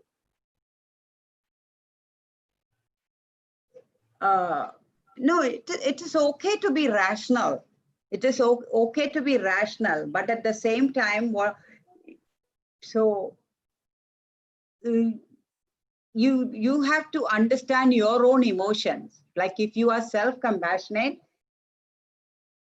if somebody is rude to you, if you get hurt, you should be able to understand the other person also can be hurt, right? So just to have self-compassion, you should create tips, or I think you should encourage on self-compassion, so it will be easier for them to understand others. If you can be empathetic to yourself, if you can understand your own emotions, then it will be easier for you to understand others' emotions, right? So people are rational.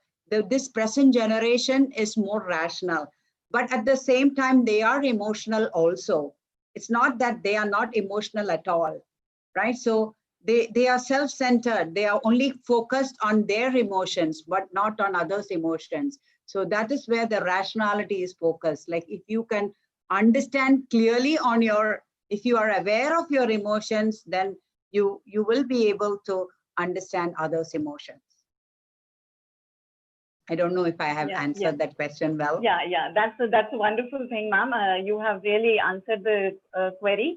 Ma'am, there are a few questions like, as you have told us about the developing resilience in our lives, many questions have popped up like how to develop, is there any specific way to develop the resilience in our later life if we are not brought up with that? Develop what? If we are not, we are not brought up with the resilience in our Resilience, earlier life. Okay. Resilience, yeah. Yeah, So how we can develop it later in our life? No, like resilience is a characteristic which is inborn. It can be learned.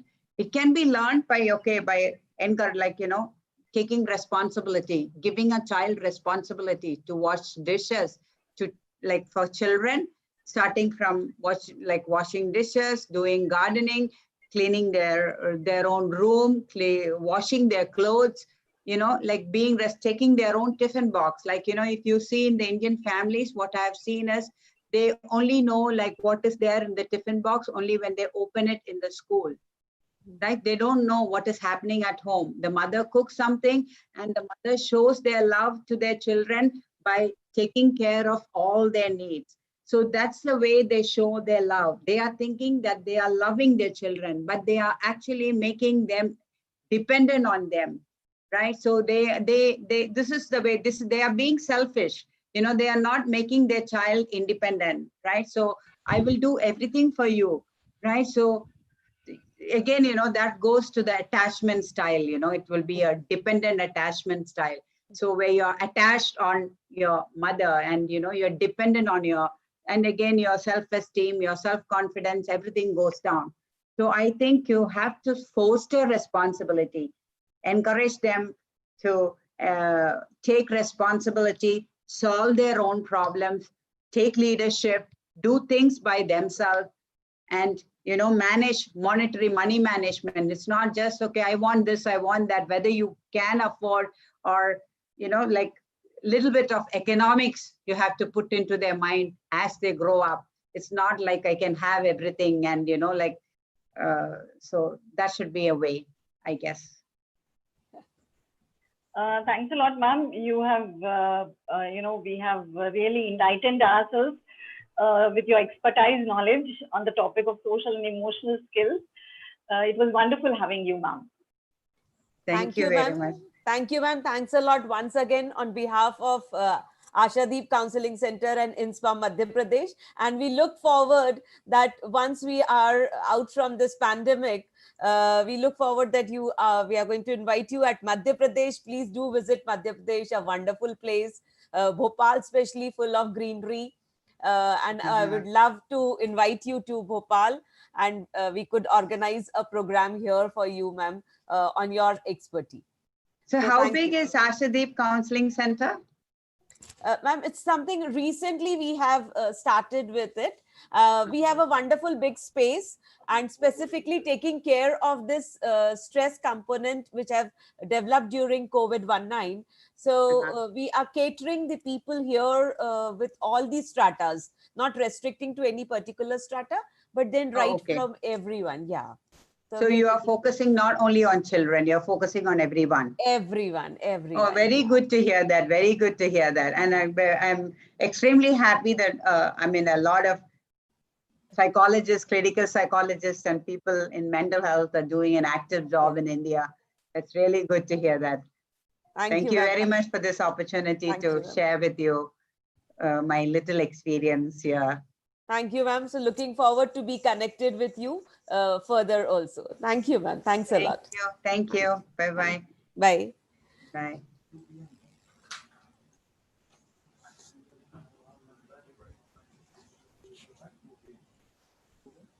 my dear participants, now we have the lunch break. We will be connected again at 2 o'clock for the next session on skills for post-COVID-19 challenges, because the kind of challenges we have, we are looking forward for it. So we are going to be connected at 2 o'clock for the next session.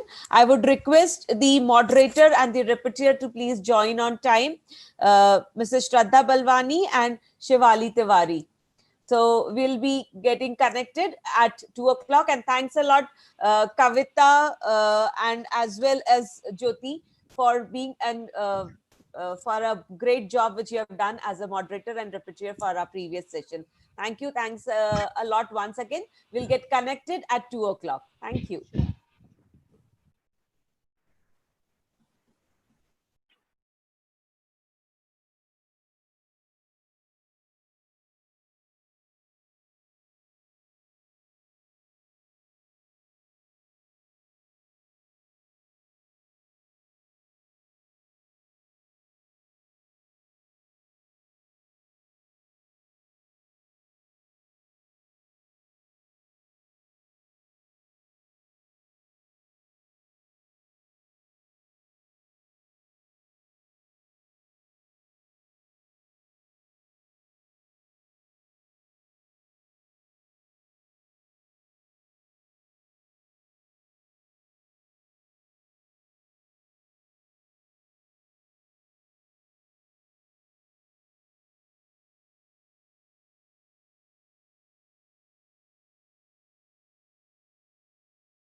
We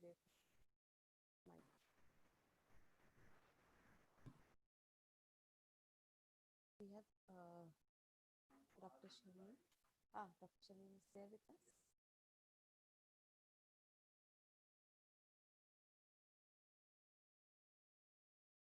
I would request the moderator, Mrs. Shraddha Balwani, and repeater, Ms. Shivali Tiwari, to just be there on the screen.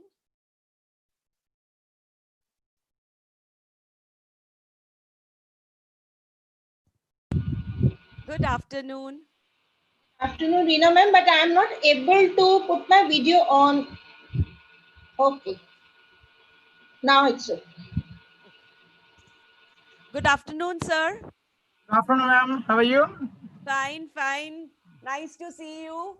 Though virtually, we met physically at Jaipur, but then now at least here virtually, we are happy to see. Okay, thank you, ma'am. Nice to meet you as well. But anyway, it's good, virtually connected because of the COVID only now we have started all these, the virtual platform. I know, yeah. But when I came last time in India, Yeah. before the Jaipur, now I went to Nagargovil. Then I was doing something on this virtual learning and I introduced Zoom those last year before the COVID. Okay. How people use that. It was new for them when I introduced Zoom there. Great. So now they are benefited out of it.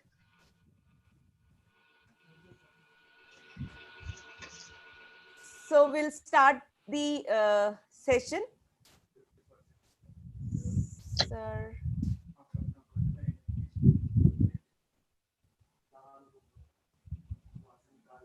Hello, Reena ma'am. Am I audible? Yeah, you're audible and visible both. Thank you. I think there is some network issue with Sir Shamim.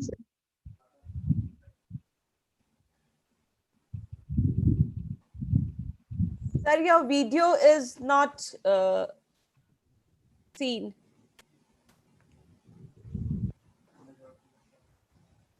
I'm gonna check it up. Hello, Reena ma'am. Yeah. I'm Father Shaji speaking from Bhopal. Good afternoon, Father. I think you make remembering me. We Sure. were there in. Sure, definitely. I remember you, Father. Okay. Yeah, my name is seen. Photo is not there. In Okay. the, yeah. Yeah, maybe at 3 o'clock we'll be able to connect you through your video also, Father. Okay. So Yeah. I was asked to give little feedback in the session. Yeah. So that will be at 3 o'clock. Okay. You'll be given 3 minutes, so you can give the feedback about your experiences for the workshop. Okay, ma'am. Yeah. So now you cannot see me, no? I can see you. Okay. Fine, Father. I'll be able to see you even by 3 o'clock. I'll be able to see you. Okay. Yeah, but be connected with us. Right. After this session will continue. Yeah. A very warm welcome to you, Ma'am Shamim, sir, on behalf of ASHADEEP Counselling Center and INSPA Madhya Pradesh. So we really feel proud to welcome you here, and we look forward that when we are over with this pandemic, we would like to welcome you at Bhopal also, a beautiful city of lakes and hills. Very soon.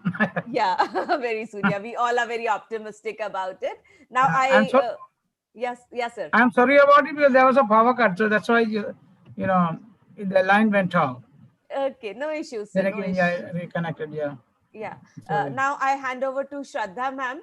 She is the moderator for the session, and our repeater is Ms. Shivali Tiwari. So I welcome you both for the session, as well as I hand over to you, Shraddha ma'am. Thank you, Reena ma'am. Good afternoon, everyone present. And for last 2 days, we are soaking the knowledge being imparted by eminent personalities in the field. In the same series, In this session, we will be gaining knowledge about a very important topic, that is skills for post-COVID-19 challenges. Situation was very scary initially, but we adapted to new normal. But it is important to know what after COVID-19, what skills we should have to face challenges of COVID-19, because the life should move on and show must go on. So it is my privilege to introduce and welcome the eminent personality, Dr. Ma'am Shameen, to throw light on the topic. Dr. Shameen is a senior lecturer in English at Southeastern University of Sri Lanka. He has got rich 22 years of teaching experiences. He is a teacher trainer, counselor, soft skill trainer, and mentor.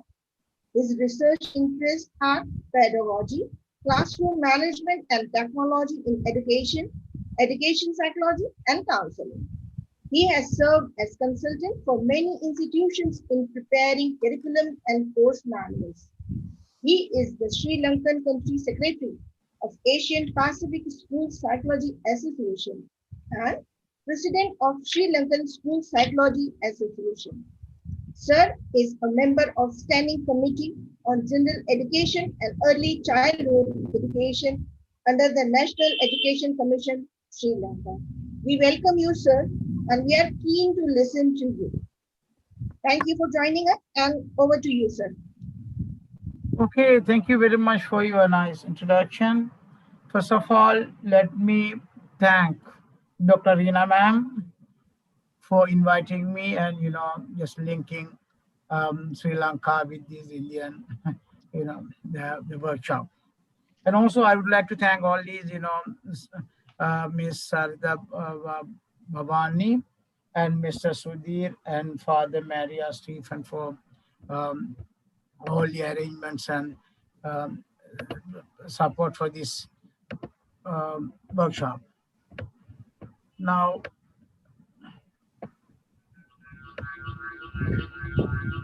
okay, is it okay, ma'am? Yes, sir. Can you see the screen? I cannot see this. I have shared my screen. Can you? Is it visible now?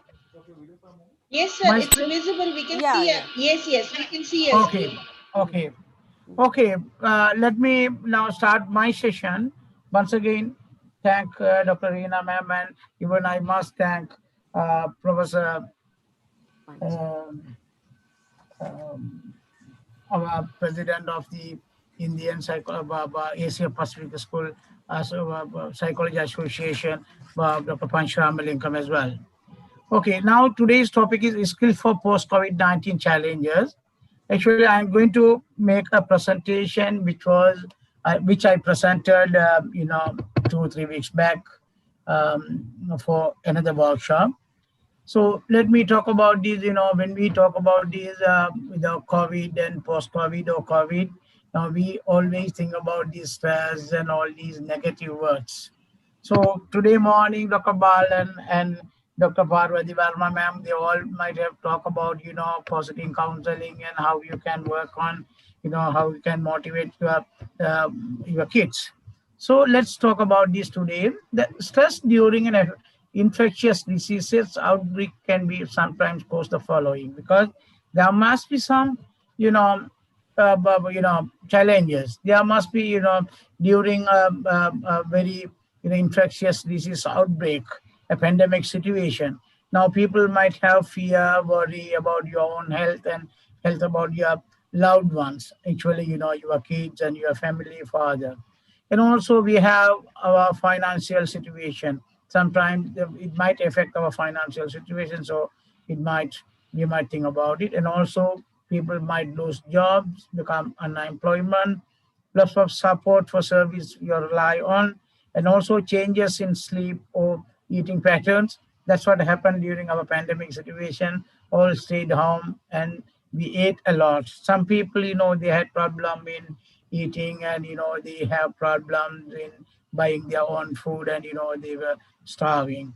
And also difficulty sleeping or concentration. Sometimes some people slept well, and also many people now they had difficulties in sleeping and concentration, worsening of chronic health problems. People, those who had chronic problems, now they had to face many issues, and also worsening of mental health conditions, because people now, even people those who are in normal situation, now they had problem. It's a worsening. Now it worsened their mental health problems sometimes. Some people, those who had problem, they also had many problems, and also substance use of disorder, then increased use of tobacco and alcohol and other substances. Now, so now during this situation, people, you know, many issues might come out. So people may experience increased stress during this pandemic and post-pandemic situation. So fear and anxiety can be overwhelming and cause strong emotions. Now people had fear whether we get these or our family people might get it, or now we had so many challenges and fears. And also now we should know that, you know, every people, you know, they react differently to stress situation. As we are individuals, now we have different, you know, we react indifferently.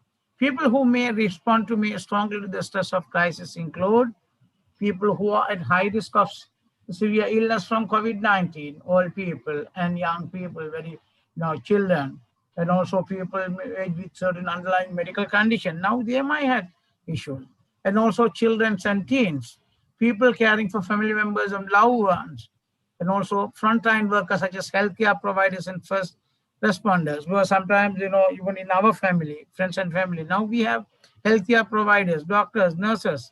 Now they are in the work, but they are in the front line, but supporting the family, supporting the COVID people.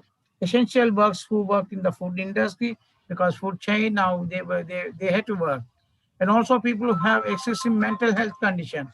People with mental health condition, now they also had many issues. People who have lost their jobs and their work hours reduced, because some people now they said no job. Some people reduce hours, no overtime, and other major changes in their employment, many changes. So some people, they did their they had their extra hours work and everything. Now they had problems. People who have disabilities or developmental delay, now disabilities, now even they had to face many issues. People who are socially isolated from others, those who are living alone, people in rural, and all those people, now they had issues. People in some racial and ethnic minority group, because some ethnic, some minority group, now they had issue because they cannot come outside and work.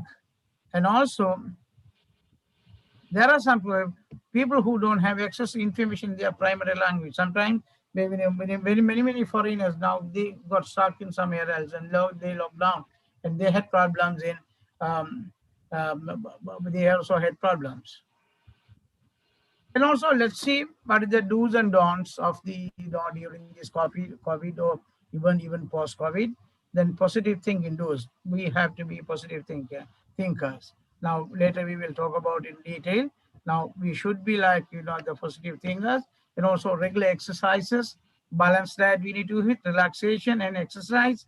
Now morning, I think now they might have spoke to you about this, how you have to do relaxation, exercise and things like that. Regular daily routine and socialization online, but it's not too much. Now we will, you know, in don'ts we will tell that, you know, don't do much of, you know, online thing. But anyway, socialization will be there, just to relax our mind. Taking a break from routine work life, then other healthy lifestyles, because you can think about other healthy lifestyles and measures. And also some don'ts, we can say that substance use, no, don't eating too much of fast food, excessive online activity. But that is a thing. Now we say that socialization and online, but some people now excessive online activity, that is very bad. Excessive watching television, mostly news. Sometimes always they keep on watching movies and things like that. Then news items especially. Then they try to spread unwanted news, partying and traveling and focusing on the negative aspect of COVID pandemic. That's why I said always most of the people think about the you know, negative aspect of COVID-19 during this period, even post COVID period. Now we can't say that post, even now we have been, now we are just trying to get this, you know, second round or third you know, these things, now we are getting it. So posting about COVID-19 on social media and spreading fake news. There are many fake news now, we get it. So always when we get fake news, and now we try to spread it. So that's why I said socialization online. You have to be limited to that. Then more, but now during the introduction, now madam was telling that about the new normal. Yes, now we got this COVID for the last, I think now last 10 months, almost 10 months. If it is 10 months now, now we are used to that. Now we can't survive, like we can't lock down for years and years. Now school has closed, but anyway, now we have to think the alternative way of just living our way. That's why now we say that new normal, because new normal where we have to decide, or we have to go forward, because it has impacted on our economy. Our economy is also gone down. The world economy is also gone down. So many issues, challenges, people lost their jobs. So many challenges are there. Therefore, we should learn how to live in this new normal. So when we say of coping during COVID or post-COVID things, now morning, I think Dr. Bal and Parvati Verma ma'am were talking about the positive counseling and how we can do indoor play, relaxation exercises, yoga and meditation, aerobic exercise, prayer, creativity activity, positive thinking, installation of hope, reading, music, online learning courses. So many things we can do it. We can do it, and also we can just ask our kids and friends and family to engage in that. So we should think about the positive way of handling these things rather than just talking about the negative things. So now this presentation, now this is going to be like, this, I got this one from the World Health Organizations. There's a guide during these, the stress, what we can do it. So this is like a conversational type. Now conversational type. Now the question and answer, like, with photograph. So you might like this one. So this is a very long one. Some of them are like, again and again, now we are repeating the same thing. So after this one, I can post it to Reena ma'am, so she can share it with you. So it might be used. Sometime I will skip certain, the slides. So I can email you so you can enjoy it. This is World Health Organization, so we can use it as no need to bother about the copyright, so we can use it, no problem.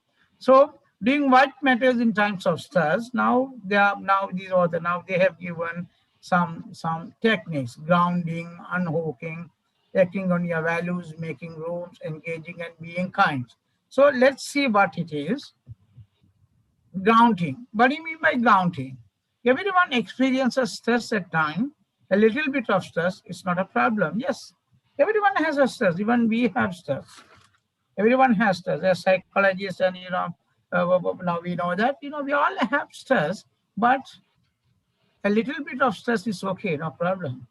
Without stress, without thinking anything else, we can't go away, but we can't just do everything. We need a little bit of stress, but if it exceeds the limit, then only now we say that is abnormal, or now we can say that. But every high stress often affect the body. Many people get unpleasant feelings. You know that people, when they are unhappy, when they are stressed, now so many things: not feeling hungry, lump in the throat, heavy chest, tight muscles, upset stomach, back pain, so many things. But when you go to doctor and say that something, even skin problem, when you say rashes, now they ask whether you have any problem, this and that. So when the stress is there, the stress is the root cause for all the illnesses. So others people find their body gets sick, rashes and everything because of this stress. So we can check that here. Now we see that when they stress, many people cannot focus, get angry easily, cannot sit still, have difficult sleeping, feel sad, guilty, worry, cry. They do all these, whenever they are upset, when they are stressed. There are so many things now they used to do that. So we know that when someone is stressed and when someone has problem, even when we have problem, we know that we are stressed. So these powerful thoughts and feelings are natural part of stress, but problem cannot occur if we get hooked by them. But What do you mean by hooked? Now the term hooked says, now you can see some, different types of hooks. What does hook means? Well, there are many types of hooks, but the key holder, now you have a hook there. And also now fish, to catch fish. Now to put your clothes, now you have different type of hooks. So when someone is on hook, it cannot get away, the hook trap it. We know that the hooks always trap you. In the same way, we cannot get hooked by the different thoughts and feelings. Your thoughts, feelings. When you are sad, when you have problem, you are hooked by them. One moment you might be playing with the children. You are playing with your children. What happened again? Sometimes you might be hooked by the problem. When you are talking to your family, when you are playing with your kids, when the problems, when it hook you, when it's pull you, then next moment what do? You just think about the problem, your problems. So don't, but you have to be aware of it. Now, when you have a problem, when you have stress, okay, when you are unhappy, then you have to change your mind. You know that, you have to play with your kids and you have to do your homework and everything. You talk to your family members, so many things you can do it. But sometimes while you are doing this thing, it might come and hook you. It might pull you back. Thought and feelings might be pull you back. Then what do? Then one moment you might be enjoying sharing a meal, but when the problem comes, then you have to add to that. You fight with them. You shout at them. It happened because when I have a problem with my wife, then you have to go and show it to someone else. When you have problem in your office, then you come and show it here while you are doing this work, then the problem comes to your mind. What do? It's hook you. Then, so these difficult thoughts and feelings hook us and pull us away from our values. You see, value. But in your value your deepest desire for thoughts or person you want to be. I want to be a good person. I want to be a good lecturer. I want to be a good academic. I want to be a good father. I want to be a good teacher. But this one, if you want to be a good teacher or good person, good gentleman, then you have some values. People value you, then you lose your values sometime. When you pull us away from our values. Now, so for example, if you are a parent, you have responsibility caring others. What kind of person do you want to be? Loving. You want to be loving, wise, attentive, committed. That's so very good father, good teacher. So value describe the sort of person you want to be. If you want to be a good people, good person, the value is there. How you want to treat yourself and others and see what around you. But you want to treat your people with love, kind, then all those things. But when in a stressful situation, what do? Sometimes you go towards your value, then you are okay, you are happy. Don't worry about this issue. Sometimes you just get away from your values and fight with others. They don't talk to you, don't talk to people. You create, you change yourself.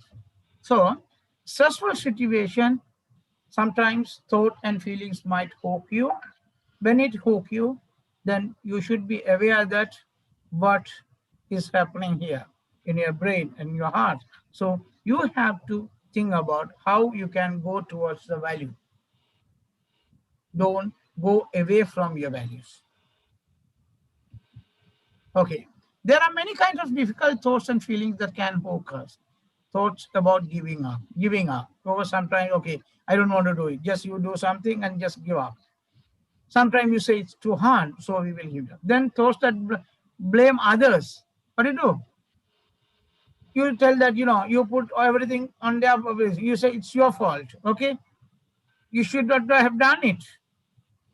Then sometimes, then harsh judgment about ourselves. I am weak. I am crazy. Just like, inferiority complex. They do it. A memory especially about difficult events. Now, sometimes, difficult events. When you do something, okay, you think about, what the boss said.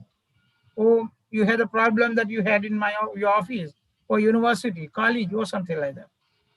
Then some people, thought about the future, especially about what we fear. Even Even I had the experience, and there was a girl now, she tried to commit suicide 2 3 times. Then when I asked her, she said, when she thinks about, previous some incident, she feels like, but because of that incident, I think that my future will be like something like that. So she is trying to do something. So all these old memories or some other, the present memories, some incidents, they hook you. So you have to be very careful with that. Thoughts where we worry about others. Is she okay? Where is she now? Sometimes, even we think too much about our kids and, even our husband, wife, other people, where is she? Is she okay? Sometimes, parents, mothers, they're highly worried about their kids, those who are in abroad, or they might be very good. But these people, they don't bother about them. They don't bother about, they know that they're okay. They're happy. But they never think about their this thing, but they always worry about it. When we get hooked, our behavior changes. We often start doing things that makes our life worse. What we used to do is when we get hooked, our behavior changes. We change the behavior. So that's why we try to get fight. We try to fight with the people. Now sometimes we we argue with the people, we disagree, even so many things. And also we might withdraw the stay from the we love, because sometimes you are with your kids and family, then sometimes you leave, sometimes you just go and lie on the bed, or always you try to be away from others. All these behaviors away most, because when they act this away, we moving away from our values. When you are getting away from them, that means you just lose your value. You are not going towards your values. If you want to be a good person, want to be a good teacher, if you want to be a good father, if you want to be a good parent, if you want to be a good family member, good man, then if you do like that, if you just go on sleep always, just to get rid of it, or just without talking to your family when you are out, that means now you lose your values. You are getting away from your values. So what can we do? Yes, I said, conversational type. Now, first you learn how to focus, engage, and pay attention better. First thing is you learn how to focus, engage, and pay attention. There are three things: focus, engage, and pay attention. What is that? Pay patience. I will like when we are stressed, we find it hard to engage in life. Sometimes we feel that it's hard to engage in life because you have to think. You have to think about. Okay, then engage. Engage in sometimes means to give it your full attention. What is engaging? You give full attention on something. Okay? You have to engage. When you are drinking something, you do give it your full attention. Do you savor your smell and the taste? See? Sometimes if you want to taste a coffee, you want to just enjoy your enjoy your coffee. What you have to do is you have to savor the smell and the taste, then only it's fine. Otherwise, just you can't drink it like, taste it like hot water. When you listen to music, do you get all full attention? Do you listen to it to enjoy it? Yes, sometimes. Sometimes you just play music and just sleep. You don't bother about the meanings, or you never enjoy. No, you have to enjoy it. That means engaging means now you have to engage yourself. If you want to listen to a music, you enjoy the music. Even last week now, I had a session with some graduate trainees, the newly recruited trainees. Then I went and I played a Tamil song. After listening that, they said, I said, this is a karaoke kind of thing. Listen. After listening that, we have listened this song earlier, but now only I get the right meaning of this. Why? Really, I created them just to enjoy the music, and also with the title, just ask them to just sing, so they enjoyed it. Similarly, when you want to enjoy a coffee or something, just you have to think that how you can enjoy the flavor and the taste and everything. Now when you give your full attention to any activity, you say you are engaged with it. You see, If you want to be engaged, full attention. When you hook by thoughts or feelings, you are disengaged or distracted. You see, when you are doing something, when you want to play with your kids, then if someone is, if your memories and past memories hook you, then that means you can't get the full attention, you can't engage. So when you engage something, then forget about these things, the hooks. When you give full attention to activity, we say we are focused. Okay. Then, but when you hook by thoughts or feelings, you are unfocused. So you while you are doing some activity, make sure that you are not hooked by the other, the challenges or problem. So if you can learn to become more engaged and focused better, then you will handle stress better. For example, you will find your relationship with others more satisfying when you are satisfying, Otherwise, whenever you have problem in the office, just if you are not talking to your wife or kids or friends, no. But what you have to do is you have to create your good friendship, relationship. You have to build a relationship with your loved ones, and you will be able to do important things much better. Yes, you can concentrate in your work. When you are too much of work, when you are stressed, you can't concentrate in your work.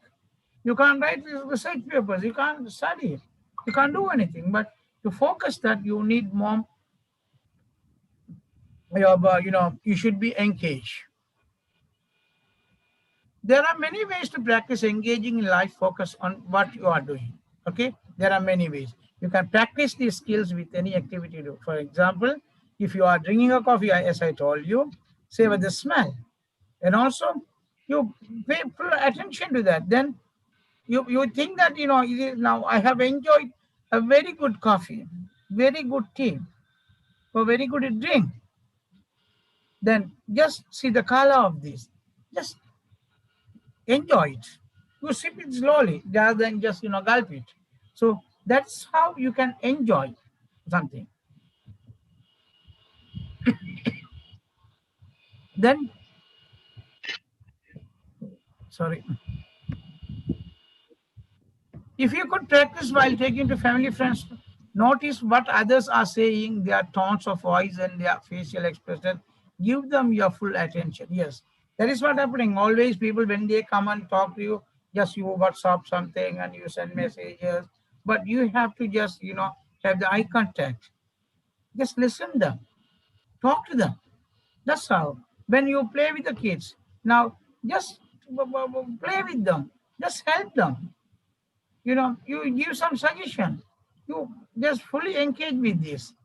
And also, but when you do washing, cooking, and other work, please do it.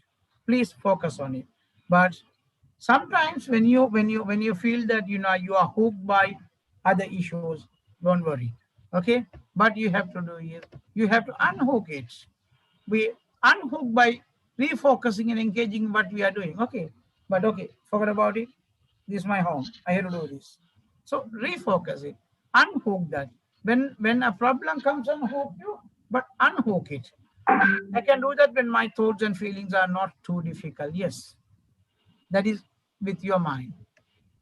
But sometimes what happens? Feelings always, sometimes you have issues. So when you have overpowering the turn into emotional storm. Sometimes you have emotional storm. What is emotional storm? Means that you experience intensely difficult thoughts and feelings. Now sometimes always coming inside, it's like a storm. It's disturbing you. They are so strong, they are like a mighty storm, and they can easily overpower you. Yes, it is always, sometimes, when you have storms in your mind, always you have issues. You sometimes you get stopped, disturbed. When an emotional storm appear, we must learn how to ground them. But if I ground them, okay. Grounding means imagine you are in a high in a tree when storm begins. You are high in a tree. Then what will you do? Would you want to stay in there? No. While you are in the tree, you are in great danger. When you are in the tree, it's great danger because in storm time, you need to get down in the ground and quickly as possible. Similar to that, you have to ground. On the ground, you must be safer. Why? Why you are safer? On the ground, you can help others. For example, of other people, those who are needy, and also you are also safe because you are not in danger.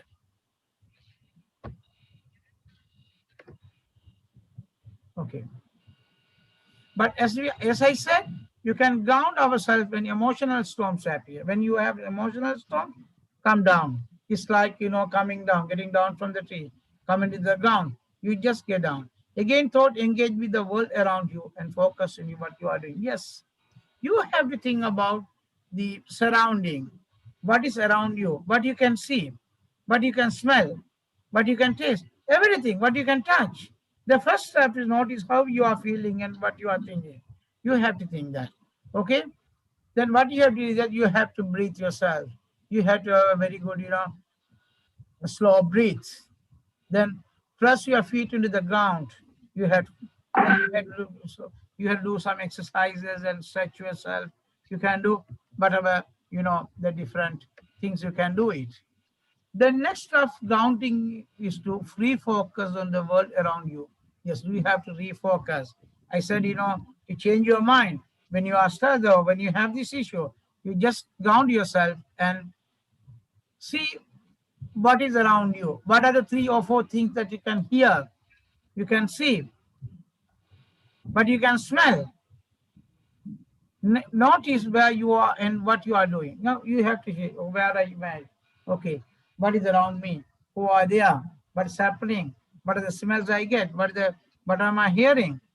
Touch your knees and the surface beneath you and object you can reach.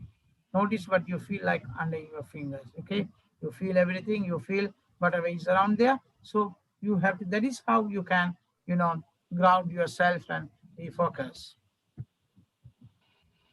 So notice there are different thoughts and feelings appearing. Okay, and there is also a world around you that you can see, hear, and touch, and taste the smell. You see, when you are in the office, your colleagues are there. They are around you. There must be very nice people. When you are in a restaurant, now there are many people. When you are at home, your neighbors, family, friends, so many things.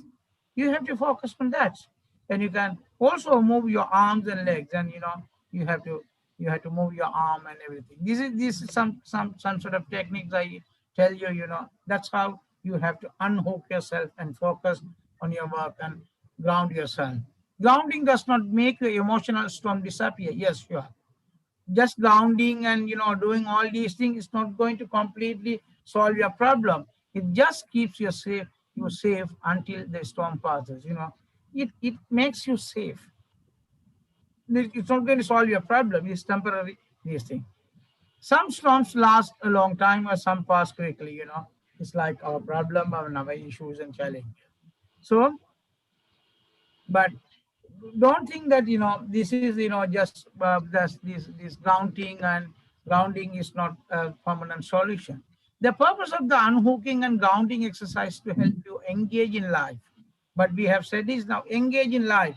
You can engage instead of just focusing on the hooks and the problem. For example, to help you give your full attention to family and friends. Yes, when I have problems, sometimes problem doesn't office issues and challenges, I don't bother about it. When I come home, yes, I'm so happy. Otherwise, I used to go, we say, okay, let's go out, go for a dinner, go for a drink, just enjoy your life, or just visit your family and friends, make fun. Every day I have, we have a club. I used to go there and spend, just an hour or 2 hours, like, around 8 to 10 or something like that, most of the time. Why? Just to talk and just relax myself. So you have to do that. You have to engage in something, family and friends. It is also to help you move towards your values. Then only you can move towards your values. Otherwise, always just coming and shouting at your kids and shouting at with your subordinates and otherwise sleeping or without talking someone. No, that means you are losing your value. They will say that what is this happening? What is my boss? How is my boss? How is she? Now people will, you lose your value. And to help you focus on what you are doing so you can do it well. When you pay attention and engage fully in an activity, you may also find it more satisfying. This is true even with activities that you are boring or frustrating. So what you have to do is now you should know, how to manage your these things. But for now, please just keep practicing those new skills what we have told you, and try to do that. Now how you can just get rid of this fear or sadness. When we engage in life, pay attention to others, focus on what we are doing, and live by our values, we manage stress much better. It's 20 more minutes. Okay. Engaging, focusing, and grounding help us to do all those things. Now, as you said, engaging, focusing, and grounding. We discuss all these things. But sometimes you might feel that it is so hard. Like any new skill is required practice. Okay. Don't think that it is difficult, but you might think that it's so hard to do it. No. It's like riding a bicycle. You need skills. You need to practice. And more we practice, the better we get. You know that? It's like building your muscles and run faster, you're faster, heavier. But within a day, overnight, you can't do anything. So to do that, you need practice. There are many ways to practice these engaging and grounding skills. We will practice them.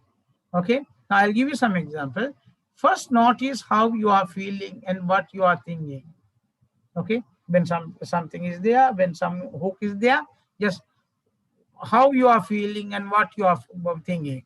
Then slow down and connect with your body. Slowly breathe out, slowly stretch, slowly push your feet into the floor. You say, so move your body. Just breathe it. Okay, slowly stretch, slowly push your feet into the floor. Now refocus on the world around you and pay attention with courtesy to what you can. See, hear, taste, smell, and touch. All these things. When you have something, when you have there's a hook, just think about it. Just focus on, just looking at, refocus what is around you. Now have a good stretch. Engage with the world. Notice where you are, who is with you, and what you are doing. That is very, very important. Sometimes they don't bother about who is there. Sometimes, some people, they usually, scream with people, Now they have a very long face sometimes, So, no, you think about it. Who is around you? Just smile with them. That exercise should take about 30 seconds. You can do it anytime, anywhere. Huh? Now, it's very, very easy to do in this. Now, here's the longer grounding exercise to practice. First, notice how you are feeling, but there is a small exercise, But this is a bit longer one. You are feeling and what you are thinking. Slow down and connect with your body. Slowly breathe out, slowly stretch, slowly push your feet into the ground. That's what I said. Just do it again. Now, so you are breathe and even more slowly and gentle, empty and lungs. Slowly and gently you have to do it. Not a very deep breath, but slowly and gently you have to do it. Make sure you are breathe slowly and gentle. If you breathe too hard, too quick, and it could make you feel panicky. Okay, when you say it becomes panic. But when you say slow breathing exercise, you can do it. Then it gives you some, positive impact. Easily you can just do that. As you breathe in also so slowly and gentle, if you start to feel dizzy or lightheaded, you are breathing too deeply. Because now, if you are not happy, that means you are deep. Not deep. Very slow and gentle breathe might help you. This is, okay. So if you ever start to feel dizzy or lightheaded, now you try it. Otherwise, what you have to do is now notice your breathing with curiosity, as if it is the first time you have ever encountered breathing. When you do that, again, you notice, have a very, close notice that. Now breathe out even more slowly, that you are training your ability. Now that's how you have to train your ability. Sometimes, as you do this from this time, you might get the feeling will hook and pull you out with the exercise. But sometimes you might be hooked by while you are doing it. Again, you do it. Even if you, but I'll tell you, if you do 100 times, you get the hook. You get to try this 100 times. Then only you can get rid of it. That means there's a good exercise for you. Do it one time, twice, three. Okay. As soon as you realize this has happened, refocus on your breathing, give it your full attention. Notice the air as it flows in the out of your nose. Do it like this. Notice the gentle movement of your shoulder. Gentle movement of your shoulder. Notice your chest moving in and out. You change all these changes, your stomach, your body. Just check these changes, what's happening, and refocus on your breathing again. And your thoughts and feelings hook you 100 times, 1,000 times. Again, you have to correct them, unhook that for 100,000 times, and refocus on your breath. Okay, this is how you can just get this exercise. Then, but while after doing it, then you ground yourself and refocus, and you have to do it again. Okay, this is how you have to do it. These skills help you to engage, focus, and unhook from the difficult thoughts and feelings. Because when you have a difficult situation, you might go towards away from the values or towards the value. Now you have to, you know that you are trying to go towards your value. Okay. So remember, practice these skills throughout the day and every chance you get. It can help make you plan this about where you may times you may will practice the grounding. So you have to do this. The unhooking, now we have been talking about the unhooking. Now unhooking, focusing on your activities and grounding yourself during emotional storm. When you get emotional storm, now you just try to unhook yourself. Earlier, you may remember we talked about the towards and away moves, towards and away, but you go towards and moves because about the values, towards the value or away from your value. When you get hooked, difficult thoughts and feeling, we tend to make away moves, moving away from, or you might get into fight, argument, or things like that. But, and also, as we discussed earlier, now you might be alone, or you must be getting away from the people, the loved ones. So what you have to do is, but now again you might be asking that, you know, when you get these difficult thoughts and feeling, how you get it, how you manage it. But as we said, that what you have to do is, now you have to burn them like rubbish. Okay, you have to, you know, you have to put them in the hole and, you know, just rubbish, just, you know, dig, you know, bury them away. So most people now, they have problem, you know, as you said, alcohol, tobacco, illicit drugs, and blaming and criticizing oneself. You know, that is the most important thing. You know, some people now, they do like that. Some people now start arguing, all those things. So they have, now we have to help them to get away from this. But when you get, you know, when you are hooked again, then instead of trying to push them away, but you have to stop circling with them. Don't struggle too much with them. When you have, you know, no, you have to think about, you know, how to refocus, but not just struggling to push them away. That you, when you are unhooked by the problems, unhook them simply. Don't struggle with them too much. Okay? Then, right, let me, okay. Now, here, when you have, you know, first you notice that when you have a problem, now you have all these issues, challenges, here, anger, all those feelings up, you might get it. Okay, let me.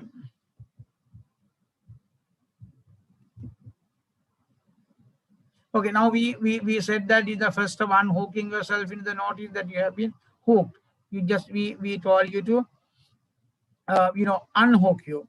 The next step is to refocus on what you are doing. Okay, now we said that you unhook and focus. Now refocusing on what you are doing again, as I told you again, whenever you have hooking, then unhook, and also focus on your work and refocus on your work. And also you have to do, pay full attention on what they are doing, what you are doing. Okay, what do you mean by focusing? Full attention. As I said, you know, full attention. If you are just having a coffee, you just pay your attention. Okay, when you are doing a job, pay full attention on that. Then only you can enjoy doing that. Now you see, now when you have some issues, we get hooked, stop engaging in life. That is very bad. Now you see, the first one and the second one, when you are not feeling well, then you will become angry and you are not very happy with your family. Then when you unhook that and when you engage with your family, then you become so happy. So that's why what you have to do is whenever you are unhooked with all these these unhappy moments and issues and challenges, then please try to unhook those thoughts and feelings and get involved with your activity and fully engage with your then only you can improve your values. Then, as I told you earlier, notice you are difficult when you have something, thoughts and feelings, name the thoughts and feelings silently. You have to name it. What is happening? I am hungry. Why am I hungry? I am angry. Why I am angry? I feel sad. Why? I am so tired. Why? And also, now silently you name them and refocus what you are doing. Again, refocus what you are doing. That's why. Okay, and remember, it is natural to have difficult thoughts and feelings appear when we are stressed. Okay, there are many ways name thoughts and feelings are not here, but we can say that here is a thought about, here is a memory of, but you have to name it. I notice here is a sadness, but you name them, then only you know that you know what you feel, then easily you can get away from them. Okay, let me skip this one. Okay, acting on your values now, but as I told you, toward values we have to go, so you have to act on your values rather than sort of away from your values. Okay, you might then suppose your goal is to get a job so you can support the people you can care. And suppose your values, the way you want to be with your family and friends, the value, when you say that you're now, the value, that means now how you want to be with your family and friends or people around you or with your work or your colleagues. That is the most important thing. Also be kind, to be caring, to be loving, and to be supportive. Then that is your value. If you are not, if you are hooked by something and if you are not focusing on your work, then you can't maintain your values, you can't go towards your values. But sometimes people might think that no jobs or other issues, it might be impossible to achieve your goals. No, but you can still live your life or values of being kind, caring. For example, I lost my job, so I mean that I can think that it's impossible to achieve my goals. No, that is just a part, but I can be very happy with my family. I can value being kind, caring, loving, supportive towards my family and friends. So you can do that. It doesn't mean that, and also even you can help others. Huh? Then you can, it doesn't mean that you can, just because of this one issue, you cannot just live all your life. So you have to enjoy your life. Wait. Okay, because the way influence the world around you through the actions. Okay, actions are what you do with your arms, hands, and legs and feet and all. So what you do is now you have to involve in your life with your actions. If your country is a war, you can stop all the fighting. Okay, your country is in a war front now. We are there. Now you can't stop India-Pakistan war, or the war that some communal issue in your country. But still you can do good things for your people. Okay, but you can stop arguing with your people in the community. But you should not argue with your people. I am right, this community is right, that community is right. No, but you can, without arguing, you can contribute a lot. And instead of act on your value, okay, but becoming a very good friend, just without fighting, you just collaborate with them, share the good feelings, good idea, then only people will, you can be so happy. So we need to keep asking ourselves this question: do my actions support my value? Yes, my action. So you can think about there are some ways of to bring your values, to be kind, caring, generous. These are the common ones. Now there are so many. To be protected, disciplined. This will bring you good values.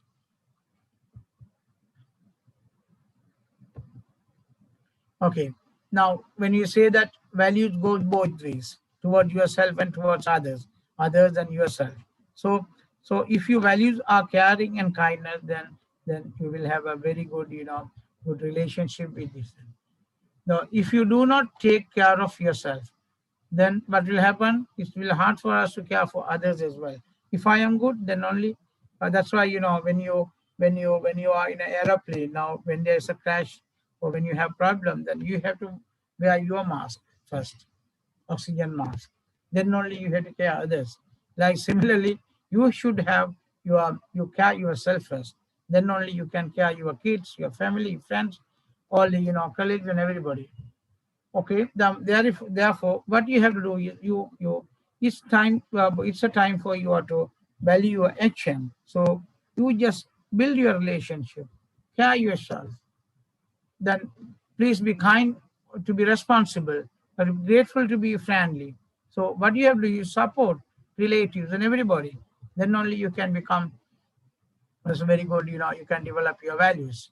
Remember, even if the tiniest action matter, yes, don't think that you have to do big things.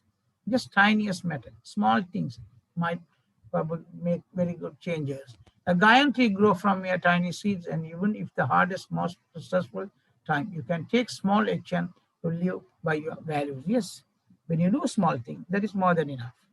Please try to do that. When you act your values, then you begin creating more satisfying and fulfilling your life. That means now when you do tiny things, then when you get satisfy yourself, that's enough. Okay. Then so what? Uh, and also now, as I said, now you have to be kind. So you have to kind to people, whatever the situation it might be, but you have to be very friendly, very friendly with your friends and family and others. Then only the caring should be, you have to care others. Then only you can become, more. You can bring all your values. Making rooms, but so unhooking is one way to stop struggling with the feeling. But there's another way called making rooms. What is making room? To learn, huh? No matter how severe the weather, and the sky can never but hurt, harm, but the weather with tense heart. That means whatever you sky has room for it, because it might be whatever the situation in the sky, whatever the situation, it might be storm or whatever it might be, but you can, there are good things as well. So what you have to do is now you have to create, so try to just first silently notice the name, as I told you, name it, then you have, you feel that, then you have to make rooms. Then now I think now I can share this one, so you can read these things, because it's 5 more minutes. Now I would like to tell you some essential skill, the leaderships as teachers and academics. But you have to don't think that the leadership skill is only for managers. The leadership skill should for everyone. So we should have some leadership skills. So we have to develop this sort of it. Flexibility and adaptability. So we should be flexible and adaptable. We have had to get used to over the last few months. Why? We should be flexible, because more all these employers now, they look people with these, flexibility and adaptability. People is lacking in that. So you have to develop that as well, as as even as professionals. And also critical thinking, that is most important skills. Now we need it. We have to do some critical thinking, out of box thinking. And also we should be tech savvy, because now earlier now people did not bother about all these um, um, the technological needs. Now people become as communication and sorry tech savvy, because now we are doing this online teaching, Zoom.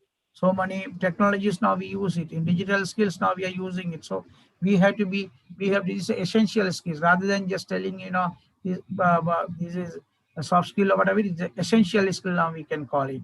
Communication and emotional intelligence, communication skills and emotional intelligence. Morning, I think now in yesterday and morning you might have studied these things. The importance of emotional intelligence skills, communication, emotional intelligence. Now, how you react to some situation, um, um, how you react to as human being, how you react to that, and also creativity and innovation. But you should, while we have seen machines and digital technologies, now we need that, creativity and innovation should be there. And I think now it's 2 o'clock, and I was just rushing it. I don't know. I have done a wonderful job. Anyway, Punch, sir. How are you, sir? Thank you very much for listening. Yeah, fine. Any Thank, question? thank you, ma'am, sir. It was a wonderful, enlightening session. Like you have really helped the people, participants, to understand that how stress is and how it affects at our physical level. So there are a few questions. I would request Shraddha ma'am to please take over the questions, please.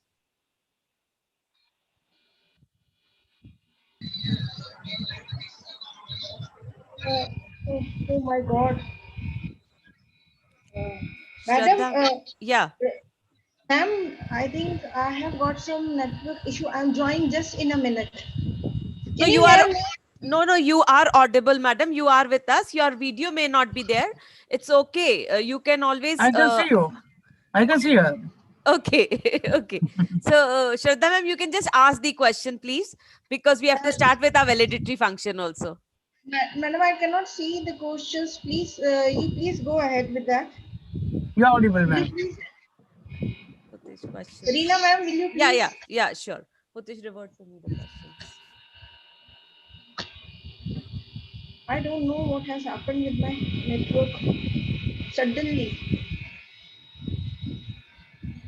The very first question is, ma'am, sir, that how stress affects the body, and as you have already explained that it affects the body, but Yeah. then how we can cope it up, how we can know that yes, it is affecting our body.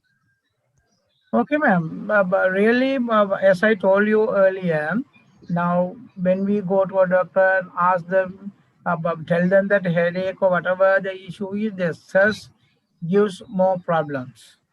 But as I told you, now I can show you my. Wait, let me.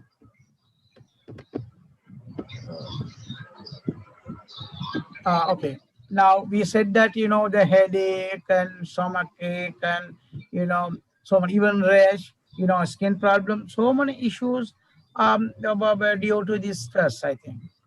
Because even whatever the problem you have it now, one of my relatives in Abu Dhabi, now he had a fear about the the COVID issue, because now he took his son to hospital, and the same hospital after 3 days now they got COVID issue.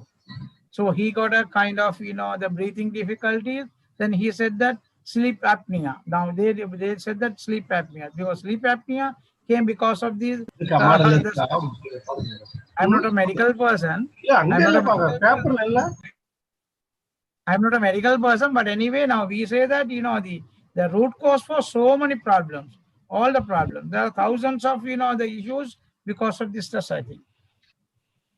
Yeah. Okay. Thank you. That's what Yeah. I. Yeah. Wonderful. Yeah, that's true, sir. That most of the things are there with stress issues only. There is another question, that how to help students who parents are busy and they have no time for their children, because even parents are busy taking their online sessions. So how they can cope up with the stress part of it? Okay, now I think now the I don't know, but what Dr. Balan has done now. Actually, now we were talking about the positive counseling and positive. We said that now we can give them some, the game-based activities, and now we have to guide the kids to do something. We can organize some group activities now with the family and friends. Now in my neighbors, now there are around 5-6 families. Now they have a mate just to look after kids, and now they to play. Now they have organized 2-3 people to just organize it, the gamings and playing, and even some movies and some good films and things like that. Now you can engage your students, not students, the kids, but that's very important. Now engaging your students with the guiding, very good guide, and with good monitoring. That's how we have to do it.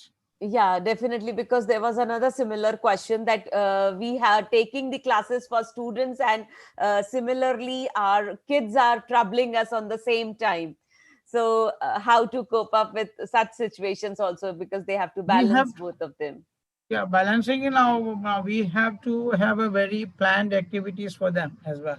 Even Yeah, now we said that, even online activities, even we can give them. Now there are some ways of, the only for kids, not now, not you can there are some websites and games and activities and learning websites for kids, but you should be monitored by some adults.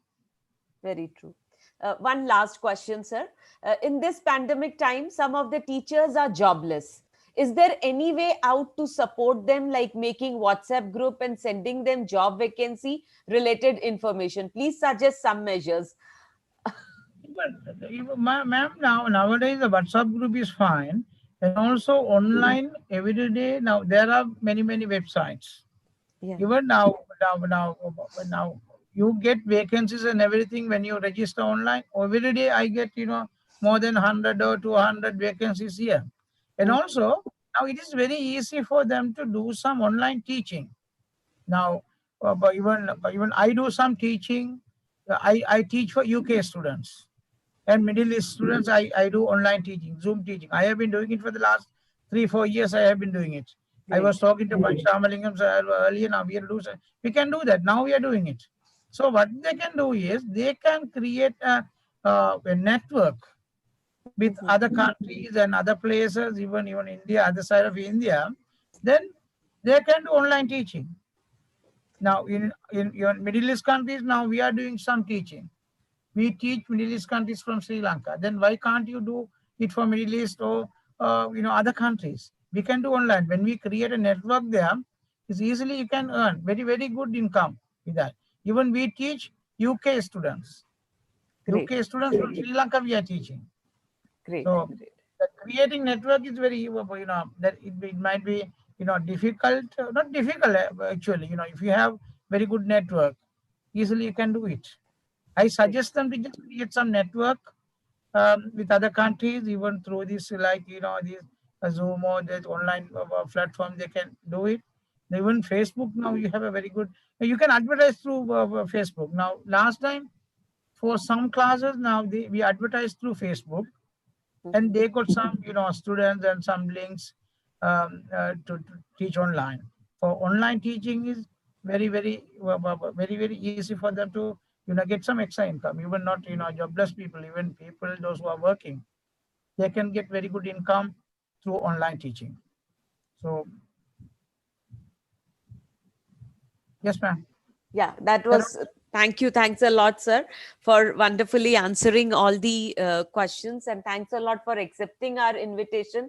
And thanks on behalf of ASHADEEP Counselling Center and INSPA MP. So we thank you a lot for your valuable time which you have given and enlightened the important, like enlightened our guests, because our participants, we have around more than 5,000 participants here, I would like to share, because those have who have been registered. So that is the reason live streaming on YouTube is going on simultaneously, and that is the reason, because you will find few people on Zoom, but then rest all are watching your session, and the questions came up right from there, and they have appreciated the aspect. And as far as you said that you're going to share the PPT, it will be as it is on YouTube, sir. It is recorded there, so it will be there on YouTube always, so people can always refer to it accordingly. So thanks ma'am. once again. Thank you. Thanks a Ma'am. lot. Once again, let me thank Barina ma'am and the organizers, and also a special thanks to Dr. Panchramalingam, who has been always working with us, sir. Thank you, sir. Thank you very much, sir.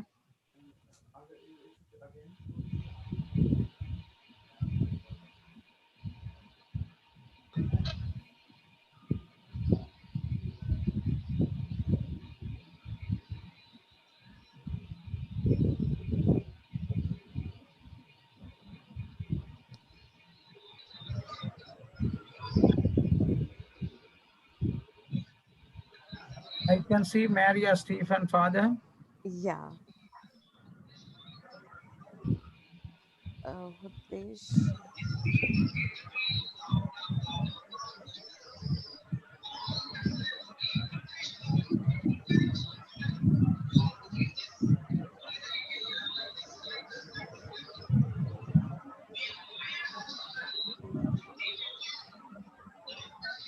Ma'am, unmute your mic. Thank you, sir. Within 2 minutes, we'll be starting our validatory function.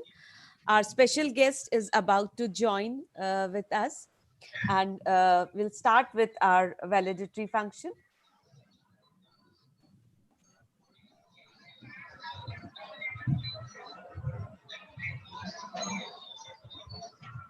Ma'am, sir, it would be a pleasure if you join our validatory function also. Sure, sure. I'm here. Yeah, thank you, sir. We can start the evaluation before the validatory function, if there's a time permits. Yeah, sure, Father. Because, of course, the participants are going to share their experience of their 2 Yes. days experience. Exactly. Yeah. So we are just waiting for 2 minutes because our guest is about to join. I hope he has joined. Okay.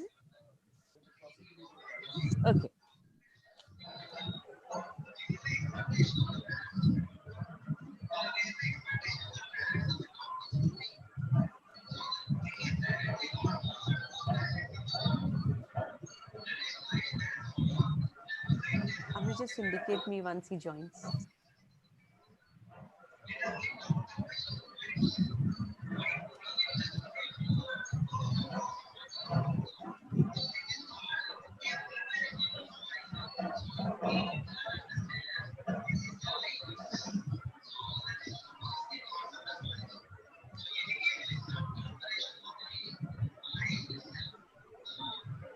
Forwarded the link.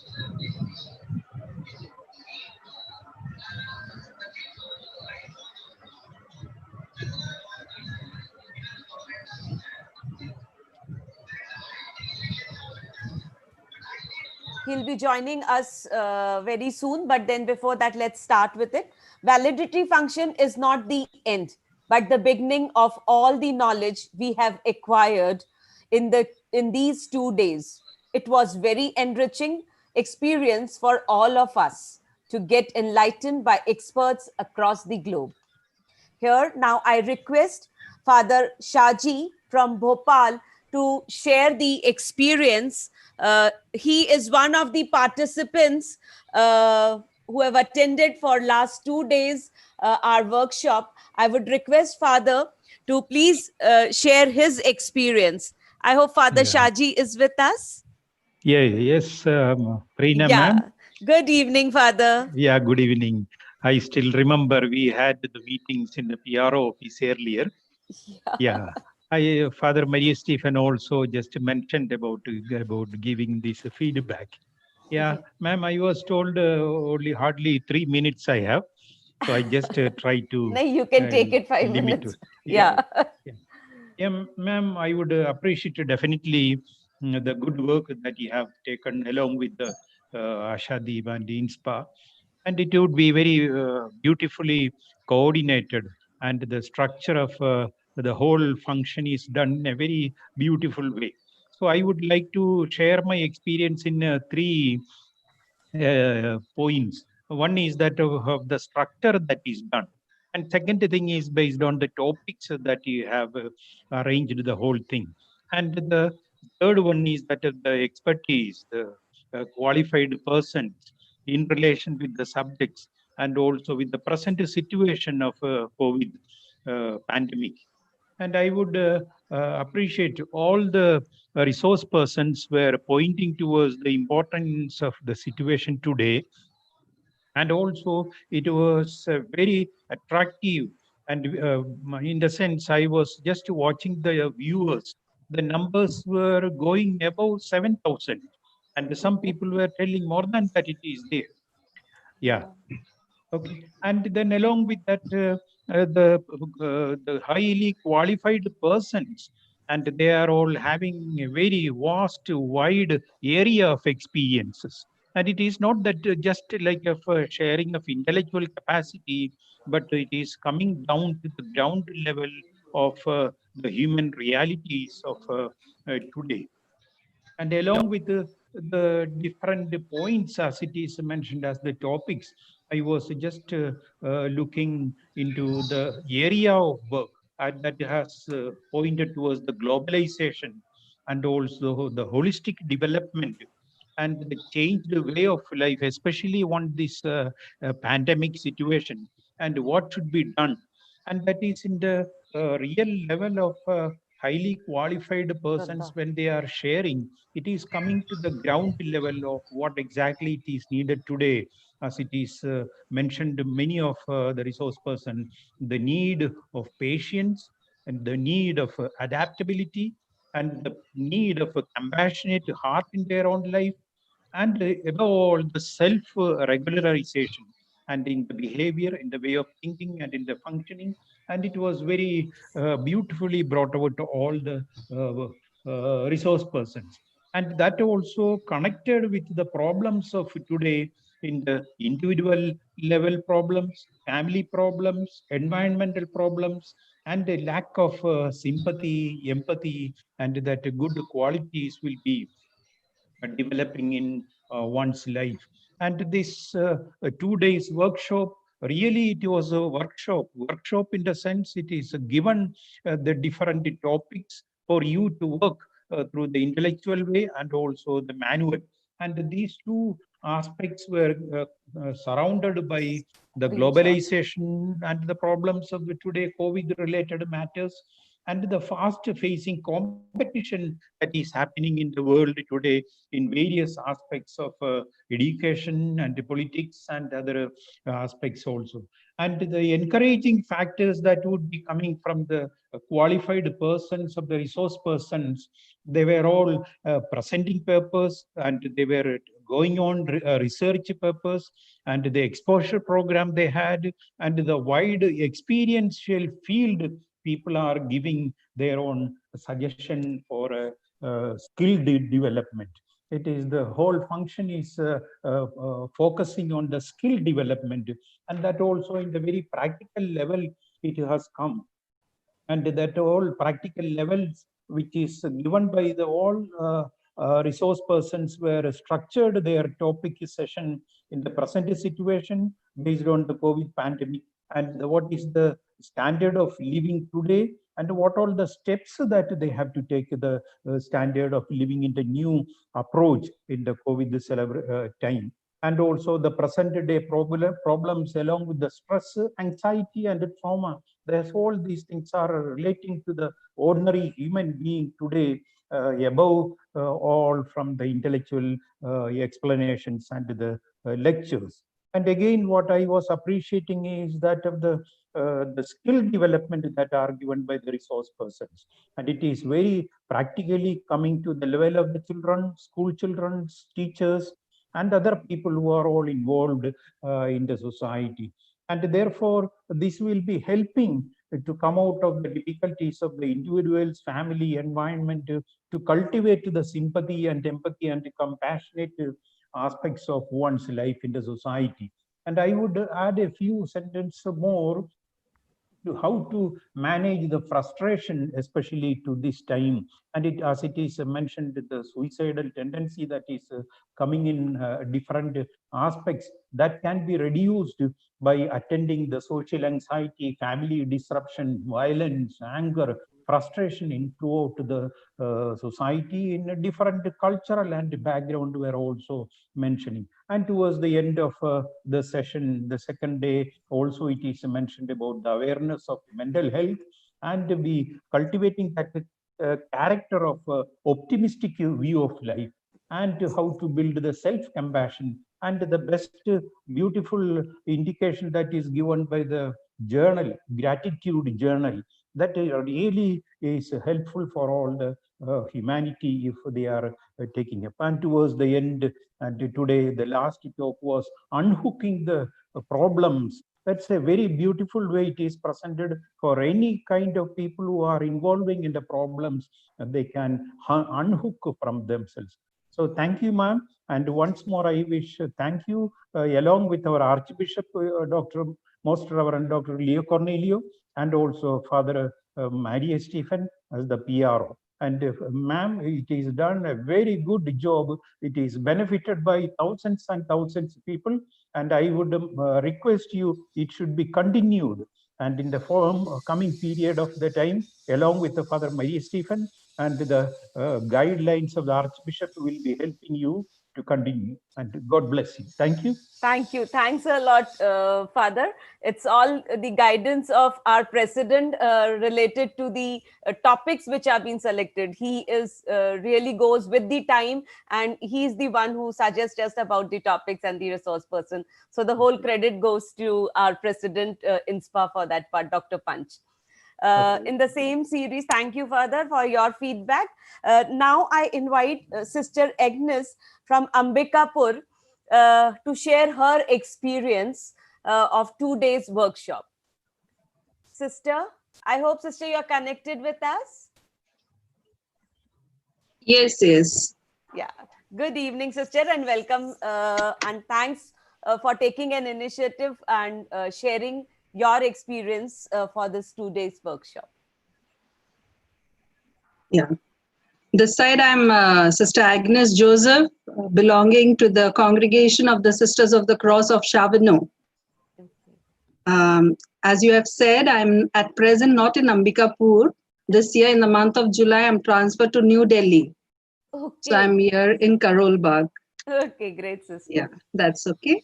So, and I'm very, very privileged enough and thankful to Father Maria Stephen, who has given me this opportunity to come into this panel, a small circle, to express my gratitude, my views, my experience of the past 2 days session that I have been attending.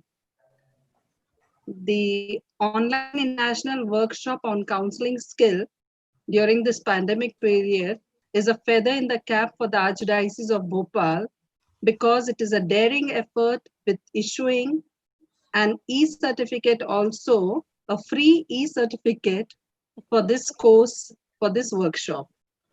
It's really amazing and very marvelous to know globally. And just now, as Father Saji was telling, that not only 5,000, yesterday the number was 5,000 and today we have crossed 7,000. So it is a very marvelous achievement, and above all, so many to be attuned at one time for this session. It just flashed to my brain the movie of Jesus of Nazareth. Like it's like a Sermon on the Mount scene where Jesus is streaming life and preaching the Beatitude. And I guess at that time there were also some 5,000 and more. And today we have just done this, and it was possible during this pandemic time to have this session where so many flocked in to receive this spiritual, social, emotional, educational, social, all types and all levels of grace and blessing and knowledge. So kudos to the Archdiocese of Bhopal, and also to your special team which has given this workshop. Now, the choice of the moderator, speakers, resource person was a high-tech choice. Each resource person, speaker has given their maximum input, not only at a knowledge level, but also at experience. Counseling skill is not so much knowledge, intellectual knowledge, but more of a soul searching for not only the self, but for the other person also, the wellness of other person who is really in need. So I have really gained a lot from this session. I don't want to repeat the names of the session. As per the session, the outline was very much good and drawn up. I did not move, though I did not move it accordingly to the session, it caused little inconveniences. The workshop, since it is online, we can understand some network issues were here and there, and some were streaming for the first time. So I like the team spirit that we helped each other and it went on well. Some topics could have been worked out more in depth, which would have, by which we would have got great clarity about it. One suggestion I have from the very first day yesterday, that if the handouts could be shared on our emails, not all, but at least which were just shared on the screen by the experts, that could be forwarded to the participants. It will help us out in the future. Once again, I thank to all of you. For me, as I sit back today, when Father called me and I just had a word with him and I congratulated him also. So I just thank God, and I just think it was impossible for me to think what I have achieved today. A real treasure indeed. In normal life, out of pandemic, if we would have been or I would have been, I don't think I would have had this chance to attend this type of workshop with international experts. This workshop has helped me to have the positive attitude to update myself, enrich myself positively for the good of others. And as I am at the service of the church and the society, I'm sure I will use it for my students and staffs and the parents. I'm glad to say that I made an effort to join at least 30 people for this workshop, including myself. Thank you and God bless you all. Thank you, sister. Thanks a lot for your valuable words as well as for this suggestion. But the only practical difficulty into that suggestion is that we have 4,000 plus 5,000 participants who are registered. And though we have the email, it was really difficult for us also to share the YouTube link also with them. So there are blockages. The Google is not allowing us. We have done a lot of, at technical level, we have done a lot of hard work and we tried our best. So it's really practically difficult to share the slides. But then yes, this tube recording will be always there. Whenever you feel like, you can always refer to it. No issues at all. So thank you. Thanks a lot for your valuable suggestion. Thank you so much. Thank you. Thank you. Thanks a lot. Going further with it, I'll just share the workshop report which we had for last 2 days. The 2-day international online workshop on counseling skills started on a high note with an extending our tributes to Mahatma Gandhi, our father of the nation, and second Prime Minister Lal Bahadur Shastri on their birth anniversary. State Convener Dr. Reena Singh extend a warm welcome to all the dignitaries and the learned participants on that day. Most Reverend Dr.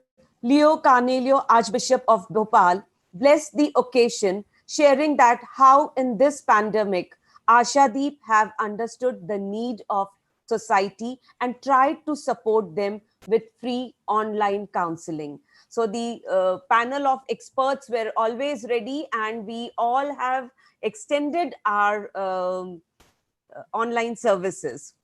Thereafter, we invited Dr. Panch, President INSPA.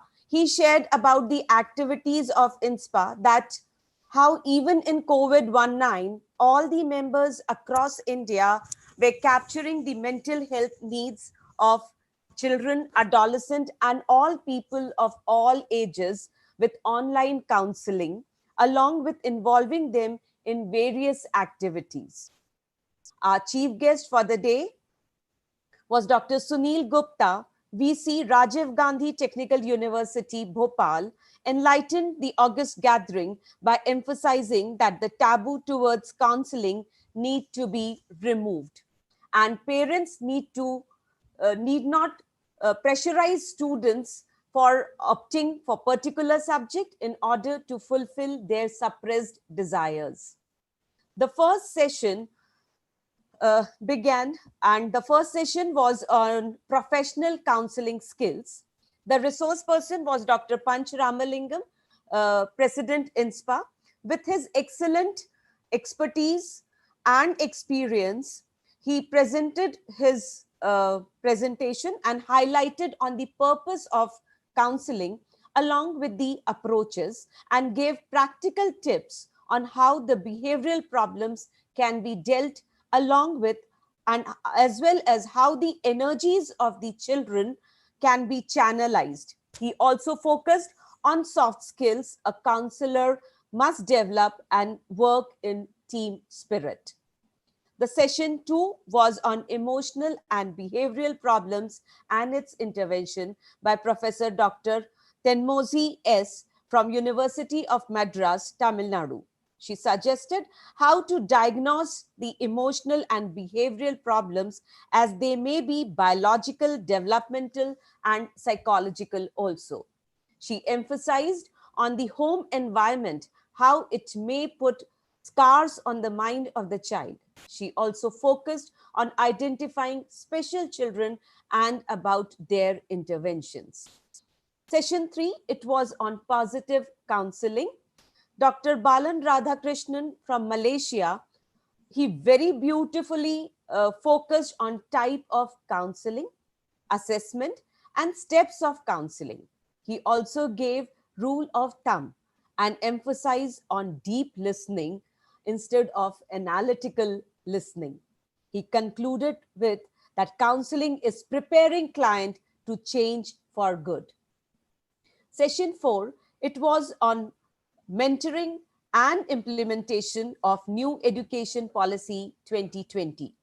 Dr. Nigat Basu from Central University of Kashmir presented on this topic. It was a need of an hour to understand being an educationist as well as professionals from mental health services. Ma'am shared that how the changes are being brought right from teaching in mother tongue, holistic approach, flexibility, and multidisciplinary into the new education policy, along with its timeline that by 2030, we will be fully ready to implement it. The day 2, we started with our prayer service, and the 5th session, it was on resilience and team building. It was taken by Dr. Kamaluddin from Dhaka, Bangladesh. He talked about on topic like resilience and its characteristics, how it can be developed. He talked about mindset of parents also help a lot in developing resilience in children. He even shared about team building and variety of stages of team building. So the role of school teachers and counselors become more important to develop resilience in children.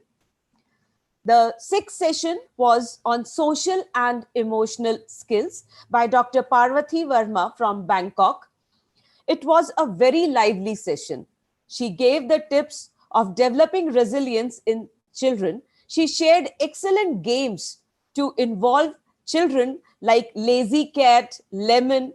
The most amazing thing shared by Dr. Parvati was to develop and maintain gratitude journal, which one of our participant father also have mentioned about this gratitude journal.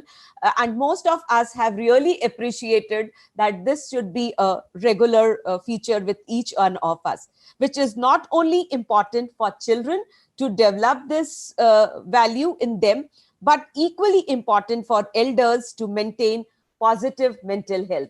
So we all should focus on preparing our own gratitude journal. Session 7, last but not the least, was on skills for post-COVID-19 challenges. This was taken by Dr. Ma'am Shamim from Sri Lanka. Dr. Ma'am Shamim, very beautifully with pictorial presentation, he presented and helped to understand that how stress can be so harmful for each one of us and how it also has its effect on our body. So what we talk about psychosomatic problems and disorders, he have shared it in a very easy language. He focused that whatever we do it, in order to reduce the stress, the concept should be focus, engage, and pay attention. If we really focus, if we pay attention, and we fully engage ourselves in any of the activities, definitely our stress level can be reduced. So he focused more on that, live life fully with enthusiasm and enjoy it. And for that, he gave that simple taking a with a selfie with a smile whenever you're feeling down or stressed, that is really going to help you out to elevate yourself. So this is something in brief about the 2 days sessions report, which we had it for last 2 days. We also have amidst us our special guest, Dr. Devanshu Srivastava, Head, Jagran School of Public Policy and International Affairs, Jagran Lake City University, Bhopal. We welcome you, sir, on behalf of ASHADEEP Counselling Center and INSPA, Madhya Pradesh. Thank you so much. Thank you so much. A very warm welcome to you. To just share something brief about Dr. Devanshu. Dr. Devanshu Srivastava is a young and a dynamic academician. He is one of the youngest founding head of the Jagran School of Public Policy and International Affairs, and only dedicated school on public policy in central India. He is NET, MPSET and PhD in intellectual property law. He also have expertise in cyber law, medical law, and media law. He have presented and published many papers at national and international journals. He is on advisory board of various legal platforms too. He is a member of editorial board for various international journals. With all these achievements, there is another feather in his cap. He won the prestigious Excellence in Research Award thrice. It's not once, but thrice. That's great. He was also awarded with Outstanding Performer Award in 2015-16. Dr. Devanshu was facilitated with prestigious Excellence in Research Award in 2018 and Best Faculty Award in 2019 by Arjun Dal Gulati Foundation in collaboration with Allahabad University. He also received Best Faculty Award for Law at the International Academic Award in Dubai in October 2019. These are the few things few awards, few achievements to his credits. There are many more, but then I'm just sharing few of them about sir. I welcome you, sir, to our valedictory function. And I would love that you could share your worthy words with our August gathering. I welcome you, sir. Thank you so much, ma'am. And it's my privilege and rather to be in the association of such intellectual people.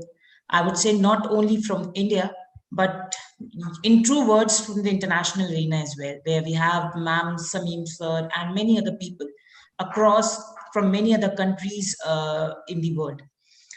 Before I start, I'd like to convey my deep respect and regards to the Most Reverend Dr. Leo Cornelius, sir, the Archbishop from Bhopal, the ASHADEEP Society, and most importantly, Dr. Pansa, who is the president of INSP, and special thanks to Dr. Reena Rajput ma'am, who has been so humble enough to call me in this gathering of intellectuals where I feel myself to be very, very, very small. The reason why I'm saying this is not because that of the knowledge and other things, but unfortunately, I was not the part of the 2-day workshop.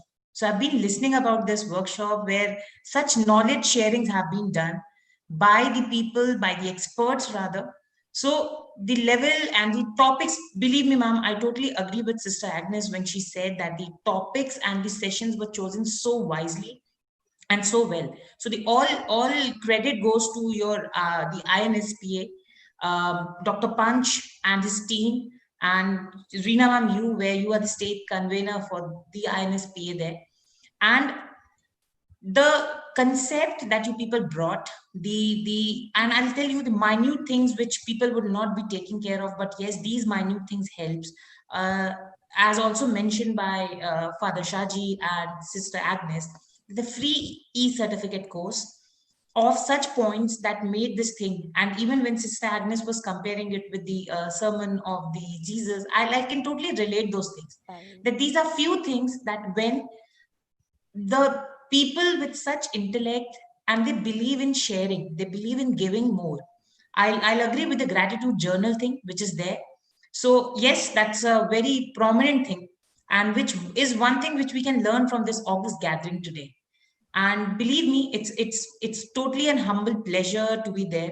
I was trying to cut you short, Reena ma'am, when you were reading that such a profile about me, that is not required, because again, these such wise people around with such light which they are carrying. And the reason why I'm saying light that they are carrying is it's not a point that whether we are connected through a virtual medium or not. The words of wisdom, the light, the positivity, especially during this pandemic COVID-19 timing where the world at large is suffering, both physically and mentally. And then such 2 days workshop thing, which is bringing or getting those smiles on our faces, which is getting these people and their knowledge and their wisdoms to us. I guess nothing else could have been required. I'd also compliment you all for choosing the dates. 2nd October, which is now celebrated as International Non-Violence Day. So non-violence, and as in words of Mahatma Gandhi, truth was one of those complementary things that was there. So truth along with knowledge. And I guess the knowledge portion was beautifully taken by this particular organization for 2 days, in enlightening more than like 4,500 odd people for the first day and nearly 5,000 plus people on the second day. So this itself tells us, and I guess the only positivity that we can carry out from this pandemic time is these virtual lectures, which has kept no boundaries, which has kept no limitations, which has kept of any sort, no boundaries of any particular formality that is there, and which I guess is the best of the counseling things. I'll also agree and compliment the topic that was taken with the in the inaugural session by the chief guest there, that we have to change our perspective towards counseling. And I cannot agree with him more, or cannot agree with all those experts out here, that yes, this is a time where the counseling has done that magic which even medicines can't. And we all have agreed to it. So I like to compliment each one of you. I like to compliment each and every member of it who's making this possible, including the participants. Because believe me, without these participants, the success cannot be measured. Without being Reena ma'am, you being there, or each member of your team being there, under this able supervision of Dr. Panch or Dr. Leo, these things wouldn't have been ever possible. So all compliments, all smiles, and all positivity to you people and to all those people through whom we are meeting across. So this is, I guess, the best and the basic complementary thing which we learn from counseling. And that's the reason why we go to counselors. Take our problems, we take, being the dark side, we go towards the end of the tunnel to a counselor who gives us light and takes away our darkness. So all kudos, all clappings and all good things for you all. And this is where we have been so fortunate enough to have this gathering, to have this uh, feature where all such dignitaries rather are available right at one moment. And such a type of, I'll rather call it to be a rainbow rather than calling to be a light, because each light of a rainbow, the 7 colors, I can figure it out from my screen right now, where I have Dr. Leo Cornelio, Dr. Punch in front of me, Sister Agnes, Father Shaji. So all such people, Maria Stephen sir is there, everyone who is just there with, so, and it's again a boundless thing that is coming across. So thankful and really obliged and blessed to have the gathering of your, and so much thankful to Dr. Reena ma'am for inviting me. Believe me, ma'am, it's totally my pleasure to be here today and to be with each one of them and to have the blessings of each one of them today. So thank you so much, Reena ma'am. Thank you so much, Pansa. Thank you so much, Dr. Leo, for organizing this wonderful concept. And I will totally agree. And I guess I'd rather fail if I'll not say that please make it a regular feature, because this is much more required. And it's not only during this pandemic, post pandemic, many times ahead, please make it a regular feature. It's a demand. I do not know whether the participants have made this or not, but me as a person out here, I'll definitely require that as citizens, as people who require more positivity, more smiles, these sessions are much more required. And I'll agree with Father Shaji when I guess I joined a bit late due to some technical things, but I heard one thing which Father Shaji mentioned was in regards that how these features have been added into, and the effect, the purpose, that why we really call it a workshop is because of the participation. So that's the only difference between a workshop and a participate or a seminar or a symposium or a conference, is this, that in workshop there is no participant and there is no speaker. So each participant is also on the same table, who is working it together in the presence, in the guidance, indeed. And that is where we have mentioned that under the physics lab or something, why we call it still a workshop, because we have to do it together. And for the past 2 days, the participants have done it together. So now even they are so enlightened. So this is just like a touch thing, that a positive light is being touching. So it's the negative that is going away, and that positive can further be carried on. So my congratulations, my gratitude, and my all such positive feedbacks for the organizing team. And believe me, you all deserves a round of applause.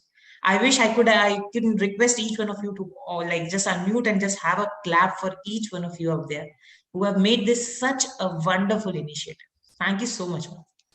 Thank you. Thanks a lot, Devanshu, for your appreciation and your worthy words which you have shared with us. And definitely we have been doing this kind of workshop across the year, and it will keep on continuing. Definitely we look forward to have one workshop in collaboration with Jagran Lake City University also. It would be our pleasure, ma'am. It would be our pleasure to join hands with you people, to have such people at our campus. And we'll all hope that just this pandemic gets over. But sooner than later, yeah, but with the virtual thing as well, a wonderful, wonderful approach.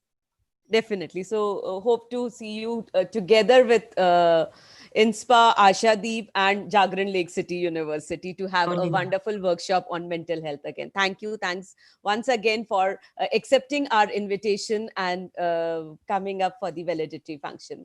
In the same series, I would invite our president, our dynamic president, Dr. Panch Ramalingam from Indian School of Psychology Association to sum up for the workshop and give few words for the same, sir. So it was your blessings, it was your idea, it was your selection of topics which has been appreciated. So it's thanks from bottom of our heart, but then we would like to have few words from your end, sir, please. Thank you very much, ma'am. Good afternoon to each one of you present over here. Most Reverend Archbishop of Bhopal, Reverend Father Dr. Leo Carnelio, with his blessings, we are able to conduct this program for the past 2 days very effectively, in the sense, normally while starting the program, number will be more. When it will deteriorate, and during this valedictory session, we may not find people to listen. But here, session after session, number is increasing, in the sense, the first session, the word of mouth goes to others that something is going on good. Then the next section, the number adds. Then the third session, no, something is excellent. Then again, number increases. Then this way, the first day created awareness among the people. And the second day, it is overwhelming response from the participants, that shows this credibility of the program, as well as the credibility of the organizers. Needless to say that, Dr. Reena Rajput, she has taken, pain to organize this program, even with the this natural COVID pandemic is one side. The other side, technical difficulties. These are all for the first of its kind to organize such programs. We are not expertise. When we compare with the Europe or US, that the connectivity, that the speed, internet speed, that is amazing. This mechanism, Zoom, WebEx, Google, these are all developed to cope up with the US and this European education system. But we are able to trap these resources and utilize it for our online activities. This is a marvelous effort. With their team, I have to congratulate the efforts put in, and very meticulously, without a lapse of time, each and every minute is taken care to introduce the resource persons, to see the content is delivered properly, and how they are within the time they are concluding the session. And also all the moderators and reporters, they have done their job well. It shows the credibility of the organizers. And when we organize the next program, definitely people will show interest to join with us. Again, our father Shaji and sister Agnes Joseph has given their views about the 2 days activities, how it has been organized and how it should be.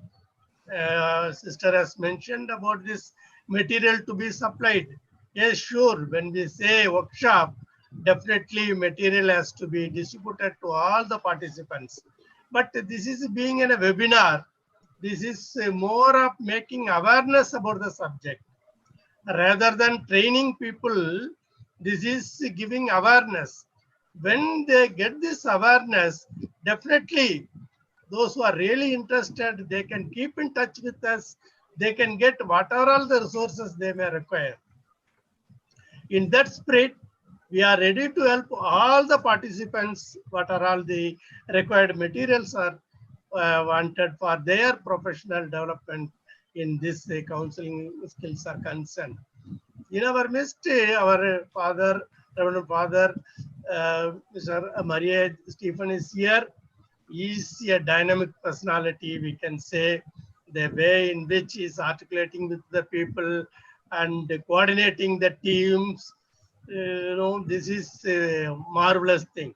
Our deep sense of gratitude goes to him for his benevolent support and encouragement given to organize for this kind of program. Again, this is the time we have to record our sincere gratitude to all our learned resource persons. Now the educational institutions have already been started. All are hectically busy in conducting examination at the higher level, and other way how to design the program for the coming semesters, from November. Even at this missed up time when we requested, they all agreed, they all delivered well. I thank all the resource persons for their efforts, including our Dr. M.A.M. Samim from Sri Lanka. He is the president of Sri Lanka School Psychology Association. Last February 10th, 11th, he has organized a international conference at the National Institute of Education, Colombo. There, more than 200 delegates experienced the way this hospitality is provided to the delegates. That in that spirit, we take this as opportunity to thank him. And in our midst, Dr. Sara Manikaraj, Dr. Seema Vijayavarkes, and Dr. Minimagara, and many other colleagues. They are all active colleagues. They are all participating and involving themselves. And above all, for this valedictory session, our Professor Devanshu Srivastava has given a wonderful talk and motivated people towards this kind of activities. This is definitely help the people to professionally develop their skills in counseling, and in the same way they can also help the children at home and the children at school, so that they can make use of this, whatever the crisis may be. Even at the crisis, we are able to help the people, and these are all happening only because of our blessings of our learned Reverend Father, our Archbishop of Bhopal. With his blessings, we are able to conduct this program. We need his blessings throughout our activities, as our Professor Devanshu Srivastava has mentioned. Definitely, we can plan in the next program with the ASHADEEP. We need the blessings of our most reverend Bishop, Archbishop of Bhopal. With this, I congratulate all the participants for taking time and energy to participate online throughout 2 days. You are all enjoying this YouTube. That is the most sophisticated tool to listen the videos rather than listening to Zoom or other medias. With this, I thank one and all present over here. Thank you very much. Thank you, sir. Thanks a lot for all your wishes.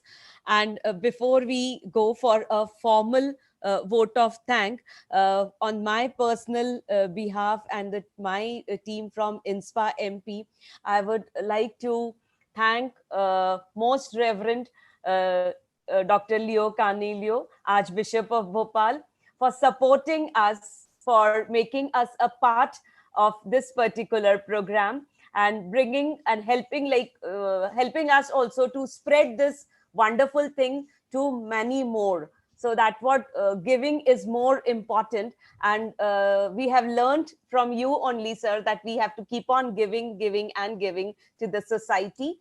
And thanks once again for making us a part of it. And thank you, Dr. Panch, who keeps on guiding us always. Now I invite Father Maria Stephen, PRO, Archdiocese of Bhopal, to formally share the vote of thanks. It's all to you, Father, now. Father Maria Stephen.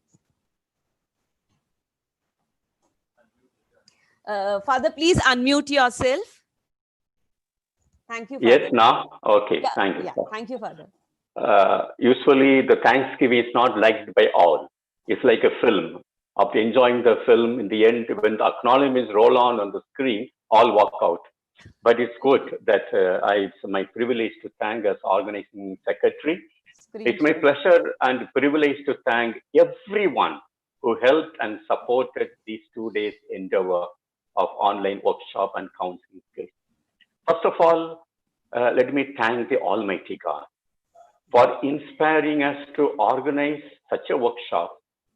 Not only inspiration and showing the ways to fulfill the dream of such a workshop, which is useful to people's mental health and well-being. At this outset, I thank our Archbishop, Most Reverend Leo Cornelio SVD, the patron of ASHADEEP, who extended his mighty support and encourages all to go ahead with the concept of online workshop. Because of this, his inspiration, and we are able to connect officially 5,000 plus above and 7,000, maybe 2,000 above unofficially. So there are people connected to us officially and unofficially.